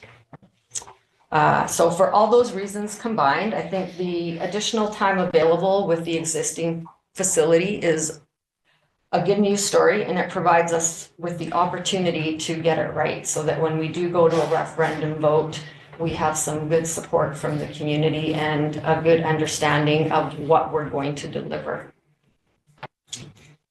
So those are the recommendations I'm bringing forward. Somebody want to put the motion on the table and get it from the discussion? Councilor Stevens. I move that council rescind the resolutions adopted on May 26, 2026 related to the loan authorization bylaw and assent voting process, and that staff prepare a project management plan outlining the process that will be undertaken to come to a decision point on the future of a multi-purpose facility. Second for the motion, please, Councilor Lucero. Any further discussion on the motion? Councilor Stevens. Yes, Director Donato, thank you so much for the presentation. I really do appreciate all of the hard work that you and your staff do for the community and in relation to the multi-purpose facility. I think seeing this presentation, I think we're starting to see a path forward as to how we can present it to the public so that they can have weigh-in and ultimately, hopefully, gain success for this project. So I do appreciate all of your hard work and thank you. Anyone else want to weigh in on the motion? Yeah, through the chair, a question for staff. Regarding the second resolution, the preparation of project management plan, how will that interface with the existing multipurpose committee? For example, as I understand it, the committee has scheduled a meeting for July 8th, at which they were told that they would be narrowing it down to two different locations, Queen Elizabeth Park and I don't know if that's defined, but it's mentioned in the report. How is that going to be put on pause, or is that going to happen at the same time? Just seeking. Just to know. Through your worship to Councillor Orlando, I think we're going to have to put that on pause. I did not get a lot of respondents back for that meeting. I think only 7 members responded, so that's not enough for quorum. I think until we come back with a project management plan that clearly identifies the steps, that we're just going to pause that for now and give staff an opportunity to regroup and come up with a plan that is achievable. Okay, thank you. I appreciate that. Any other comments on the motion on the table? Seeing none, I'll call a question. All those in favor? Opposed? Motion's carried unanimously. Thank you, Mr. Donato. Appreciate your work on this. Moving on to item E, Art Ellery's project. Any presentation on that, Mr. Donato? No presentation, Your Worship, but I'll just give a brief overview. Sure. This year, we're presenting phase 6 of Art Ellery. So this phase introduces 2 new artistic disciplines, poetry and printmaking. So 10 poems were selected by Revelstoke residents with contributions ranging from grade 3s to seniors. There was no theme prescribed for the submission call, so each artist was given the opportunity to write on any topic they wished. The poems will be sent to the Printmakers Guild and then paired with an original illustration and displayed on a 24 by 36 inch panel. So you'll see them through some of the alleyways, closing the loop on the entire Art Ellery's project. It's a great project. This phase continues to build on the success of Art Ellery's by showcasing local creativity and adding vibrancy to our public spaces. Great. Councilor Cherry. I move that Art Ellery's project, Positive Poetry, located in various alleys in the downtown core, be approved subject to the building owners complying with city policies regarding alleyway encroachments. Seconder, Councilor Palmer. Any further discussion on the motion? I was just going to add that this went to the Public Art Committee and they were highly supportive of the initiative. Great, appreciate that. I think it's great to, art is a way of understanding our past, our future, and giving thought, especially this pausing for fun. So I am definitely supportive of this. Any other comments from council? Seeing none, all those in favor? Opposed? Motion's carried. Thank you. Item number F, public arts. So I want to put that motion on the table for me, Councilor Cherry. I move that Public Art Committee's recommendation to display artwork from Evie Monroe at City Hall for a period of 1 year be approved. Seconder for the motion, Councilor Lucero. Any further discussion? Do you want to weigh in on this, Councilor Cherry? I think everything's in the motion. Okay. That I could possibly say. That's good. And in the package, there is some images there, so definitely supportive of that as well. Any other comments from council? None. All those in favor? Motion's carried. Thank you. Appreciate that. Again, thank you, Mr. Neto. We are moving on to youth liaison contract extension. Do you want to give a little blurb on that, Mr. Neto? Yes, please. Sam, do you want to come up? Yeah. Watch yourself there. Okay, so I have with me Sam Green. She is our youth liaison. So I'm going to start off and then she will wrap it up for us. So for several years now, CBT has funded the city's youth liaison contract. The current contract is set to expire at the end of June. CBT recently announced they're going to continue supporting with the fund until the June 2027. So the youth liaison works collaboratively with different service agencies in the community to deliver youth-informed programs. And as part of the funding contribution agreement, we're required to provide an annual work plan to CBT that outlines priorities and planned activities. So with that in mind, Sam is going to give some highlights of 2025 and then outline what's proposed for 2026. Great. Samantha, welcome. What did you do last time?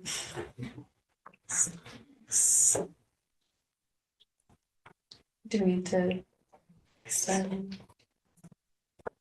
There we go. Nice. Okay. Just use the latest code. Okay, awesome. Yeah, I'm gonna chat a little bit about the past year and some highlights and then what it's gonna look like next year as well. So the Stoke Youth Network. You have to click keep changes or it'll automatically revert.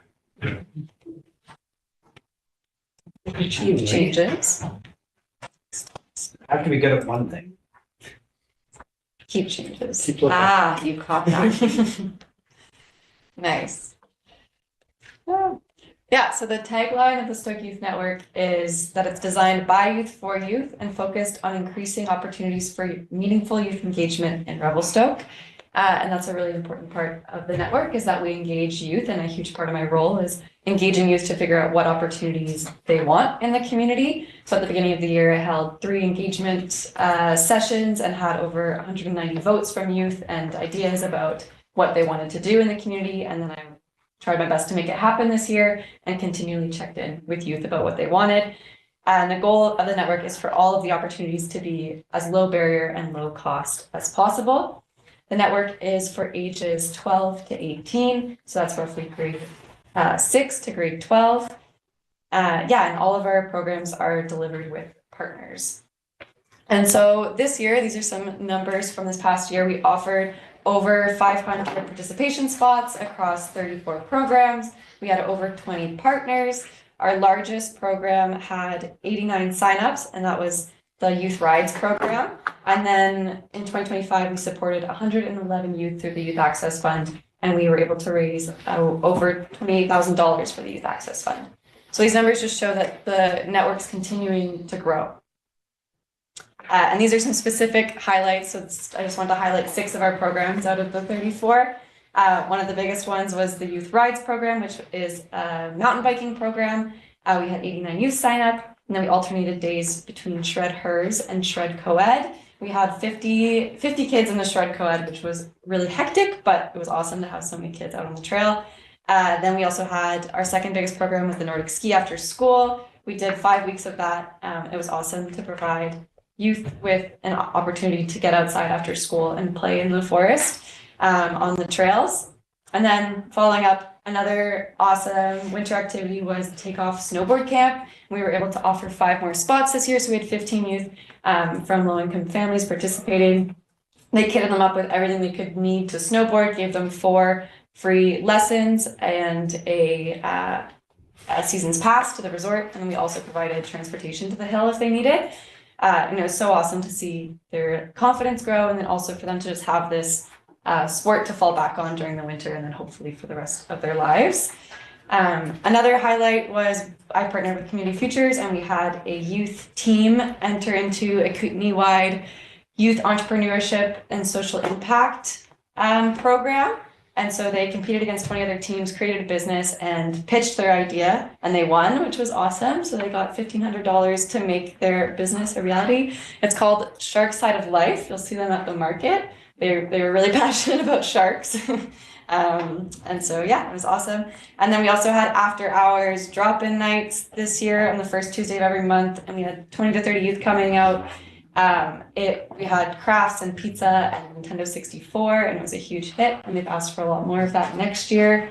And then finally, we had a group called Common Roots, which was an environmental action and community connection team. And they did some really cool projects this year, like they organized clothing swaps, they organized a community-wide seedling swap, and then their final project was a crop swap, which is like a little library, but for exchanging produce, garden produce in the community. So we just built that shed on Monday. And yeah, it was a really awesome way for youth to engage in like meaningful action in the community. And then you'll notice that there's a bunch of varying numbers of youth in different programs, and some of them, like Youth Rides, were able to offer unlimited spots, which is amazing. And then some we have limits based on space and instructor capacity. We try to offer a huge diversity of programs, so there's something for every youth to be engaged meaningfully. And then all of those programs I just chatted about, we partnered with other organizations, at least one, if not two other organizations. And I keep hearing back from the Columbia Basin Trust, because they fund a lot of other networks throughout the basin, that Revelstoke is blowing other youth networks out of the water. And I think it's because of how amazing the collaboration is in Revelstoke. And there's just so much support for youth in our community, which is incredible. And so, yeah, all of our programs are co-funded, which means the resources go way further. School District 19 provides office space and connection to youth and resources.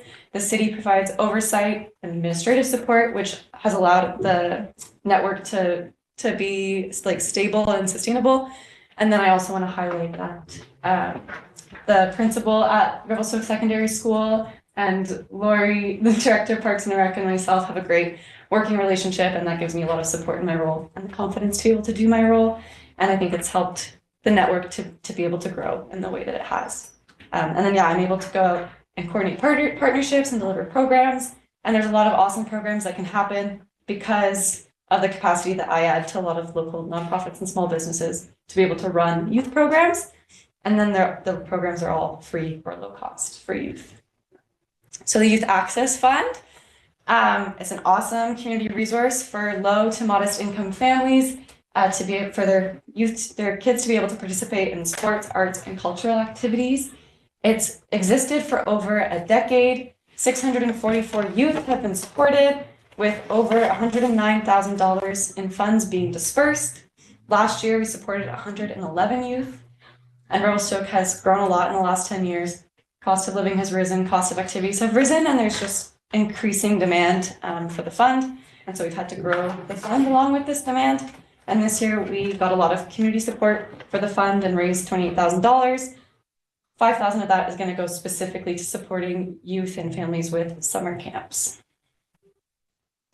And then the work plan for next year, I think you have it in your package. Mm-hmm. So I just want to highlight that we'll kind of be continuing to grow the network and continuing to follow our 10 top priorities that were identified in the 2021 Youth Action Plan, and then reaffirmed in 2023 by the Youth Initiative Committee. So just continue to build relationships with youth, expanding communication with the community, providing equal access to inclusive opportunities, empowering healthy choices, continuing with meaningful youth engagement, facilitating collaboration between organizations, providing safe, inclusive spaces in the community, expanding leadership opportunities, supporting youth-driven ideas, and continuing to report on everything.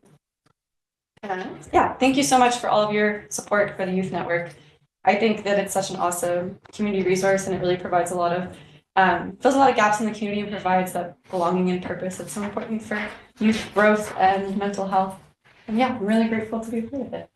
Thank you. So then I look at the smile on your face and the passion in your heart for what you do, and really appreciate it to have the youth engaged in such a way. But Councilor Lucia, you sit on this group. You want to weigh in? Yeah, no, Sam, it's been great. I know Ainsley left big shoes to fill, but I think you've done a great job coming in this year. I know the students at the high school really love having you in there. You've been really good at engaging them and having them show up and come out for things. So yeah, really appreciate all the work that you put in, and hope to see where you can go next year.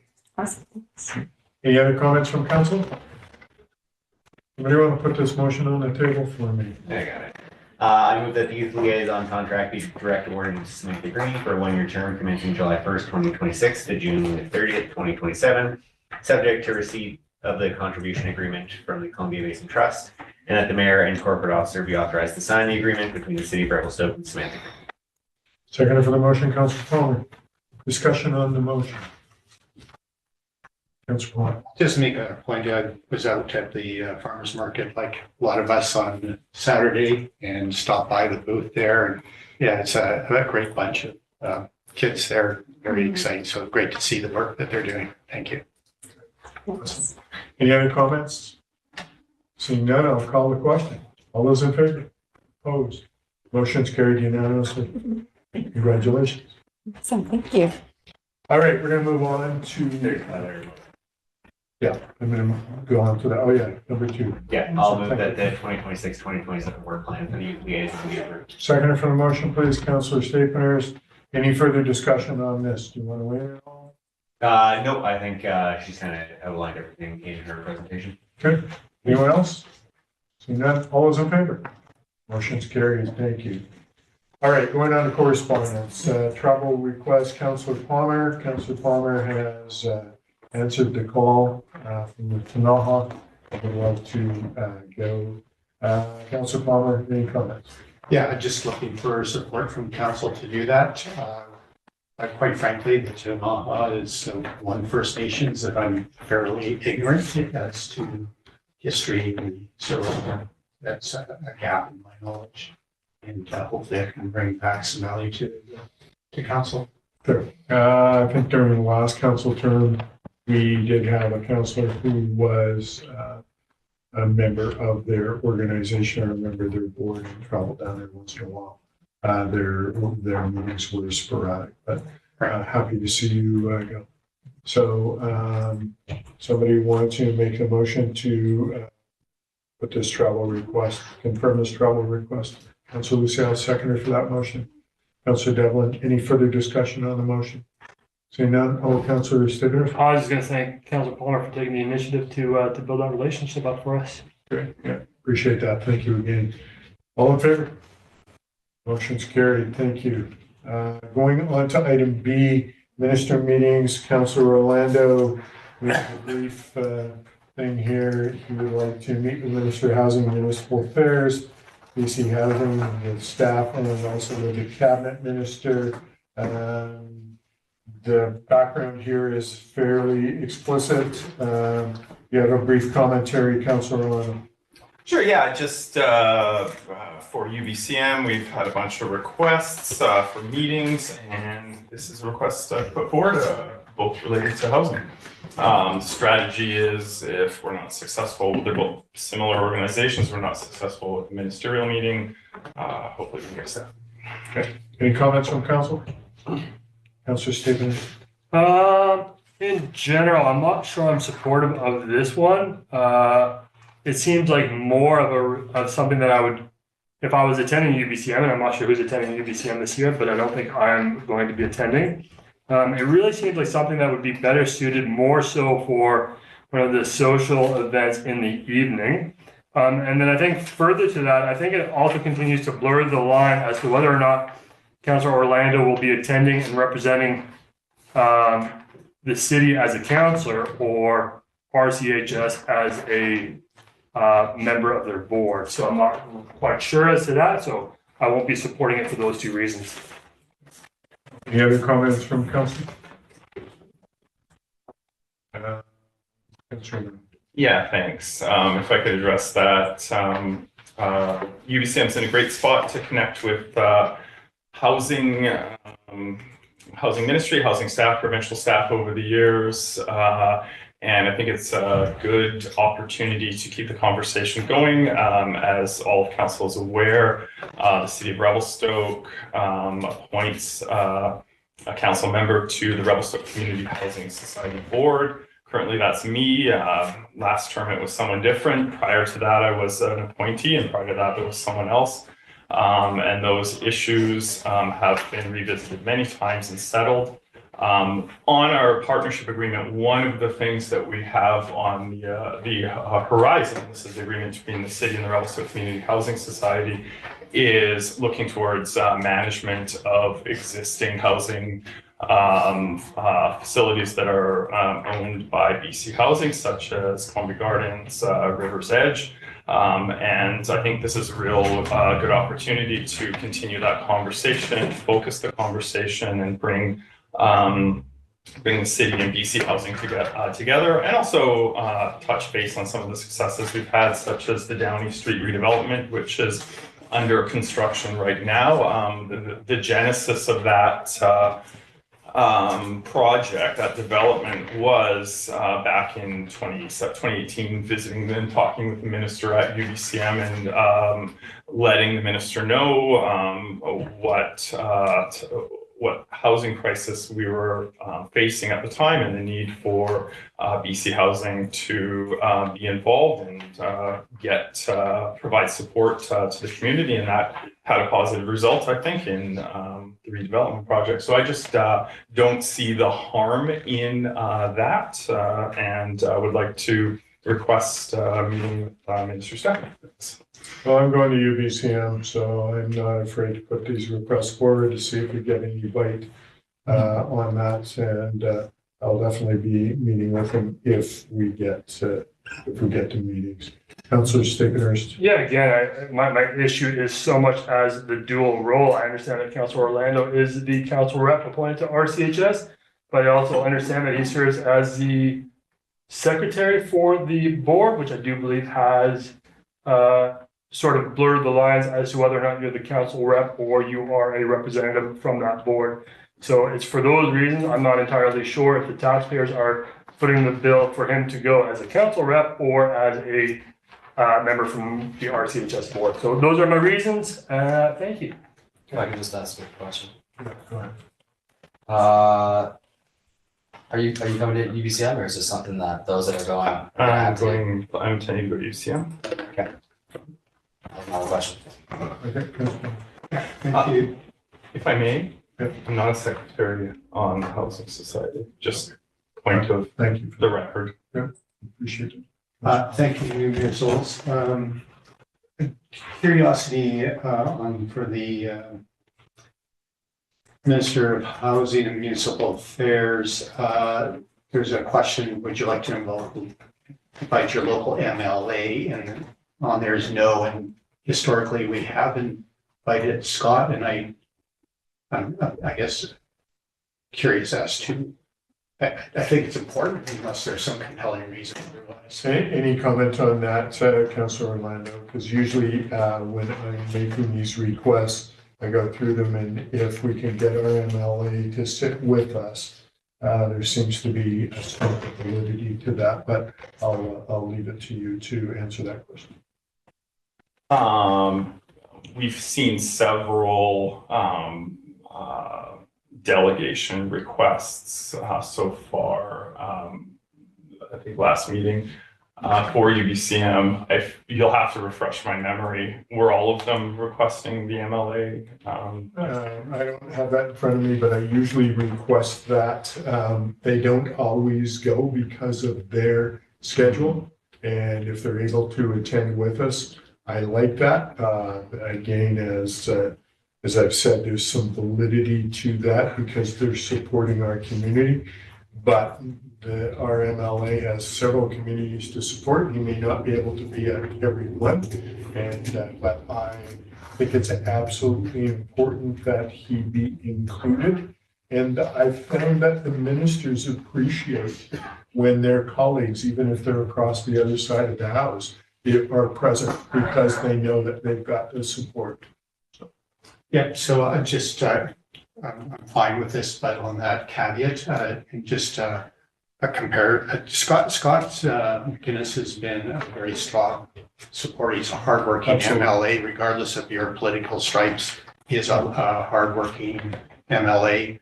And he's well respected in the House as well. He's very well respected amongst both parties. For sure, they play their little partisan games, but he is well respected.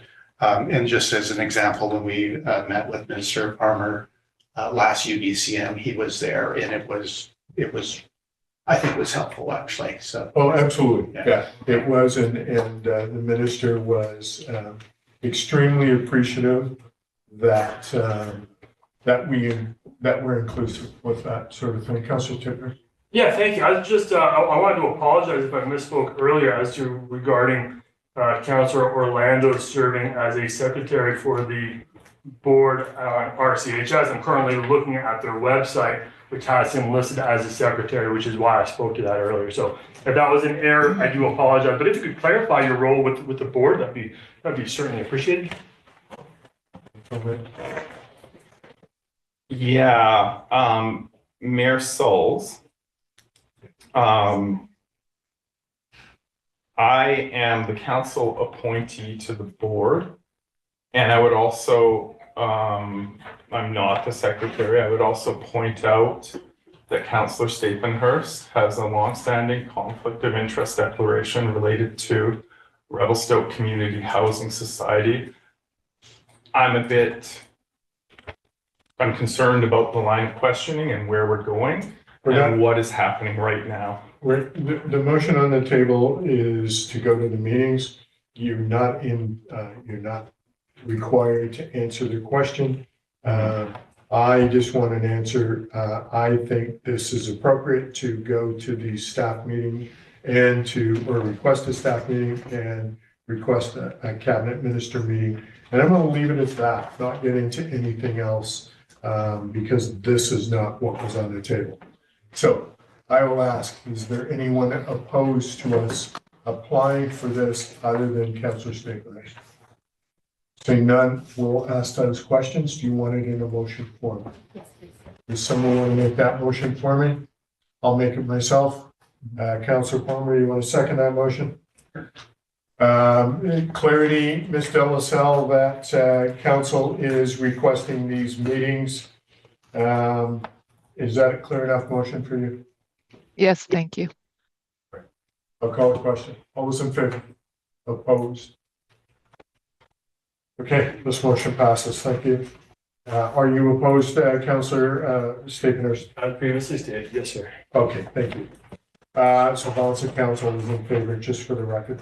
Thank you for that. We're going to move on to communications, Public Infrastructure Committee. So I sat at that committee as well. We discussed Organis, Refuge Project Schedule Update, Wastewater Treatment Plan Monthly Update, Pedestrian Safety, and then we talked about the First Street and MacArthur Avenue Crosswalk, including a discussion on the 8th Street in Vernon and the Legion and the Pride Crosswalk. So Pride Crosswalk is now complete. Legion Crosswalk will be working on that very shortly. I believe Red Devil Hill Outer Lane was done or is been working on that. I believe it's done. And some of us took a wastewater treatment plant tour. Any comments from council regarding the pick? Seeing none, I will move on to environmental. And I know I chaired that meeting. However, Councillor Stapenhurst, that is your committee. If you would like to weigh in on that. Yeah, certainly. That was a great environmental advisory committee. Thank you to both you and Councillor Palmer for being in attendance. During that meeting, we received a brief presentation from Wildsite, and my favorite presentation was regarding the Western painted turtles from Sarah Boyle. Subsequently, we were invited to do a tour of the Western painted turtles, their nesting sites at two locations, one being at adjacent to the BC Wildfire Service and the nesting habitats there. And then we saw in attendance at that was me, Councillor Cherry, Councillor Lucio. There was Director Steve Black and Director Donato. I'm sorry, that was Director Black was not at the BC Wildfire. He was present at the Williamson Lake, which also has a nesting site.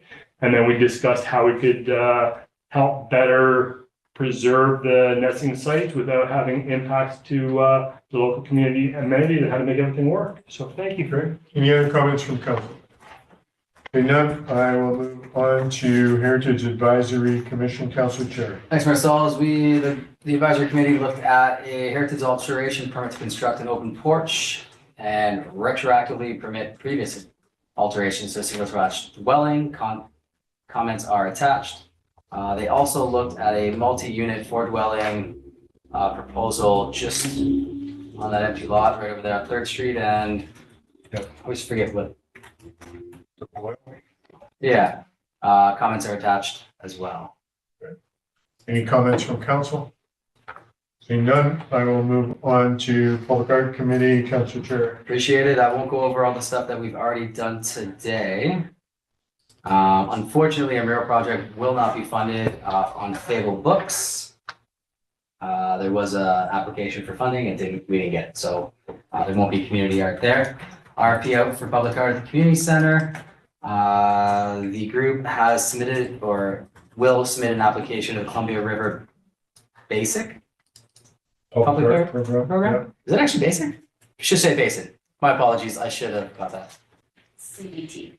Yeah, CBT for public art program funding for a functional bank structure within the 4th Street, 5th Street garden space. Awesome. I think I got it all. Yeah. Any comments from council? Seeing none, I will ask Ms. Delaselle, do we have any questions from the press? There are no questions from the press, Your Worship. You. Peggy is here to find out where I am. I'd like to go in camera pursuant to section 90.1 AEFG and section 90.2D of the community charter. Somebody want to make that motion for me? Councilor Lucio, Councilor Devlin, all in favor? Motion's carried. We'll take a 10-minute break and come back in camera. Thank you. If you could put the notice up, please, Ms. Delaselle.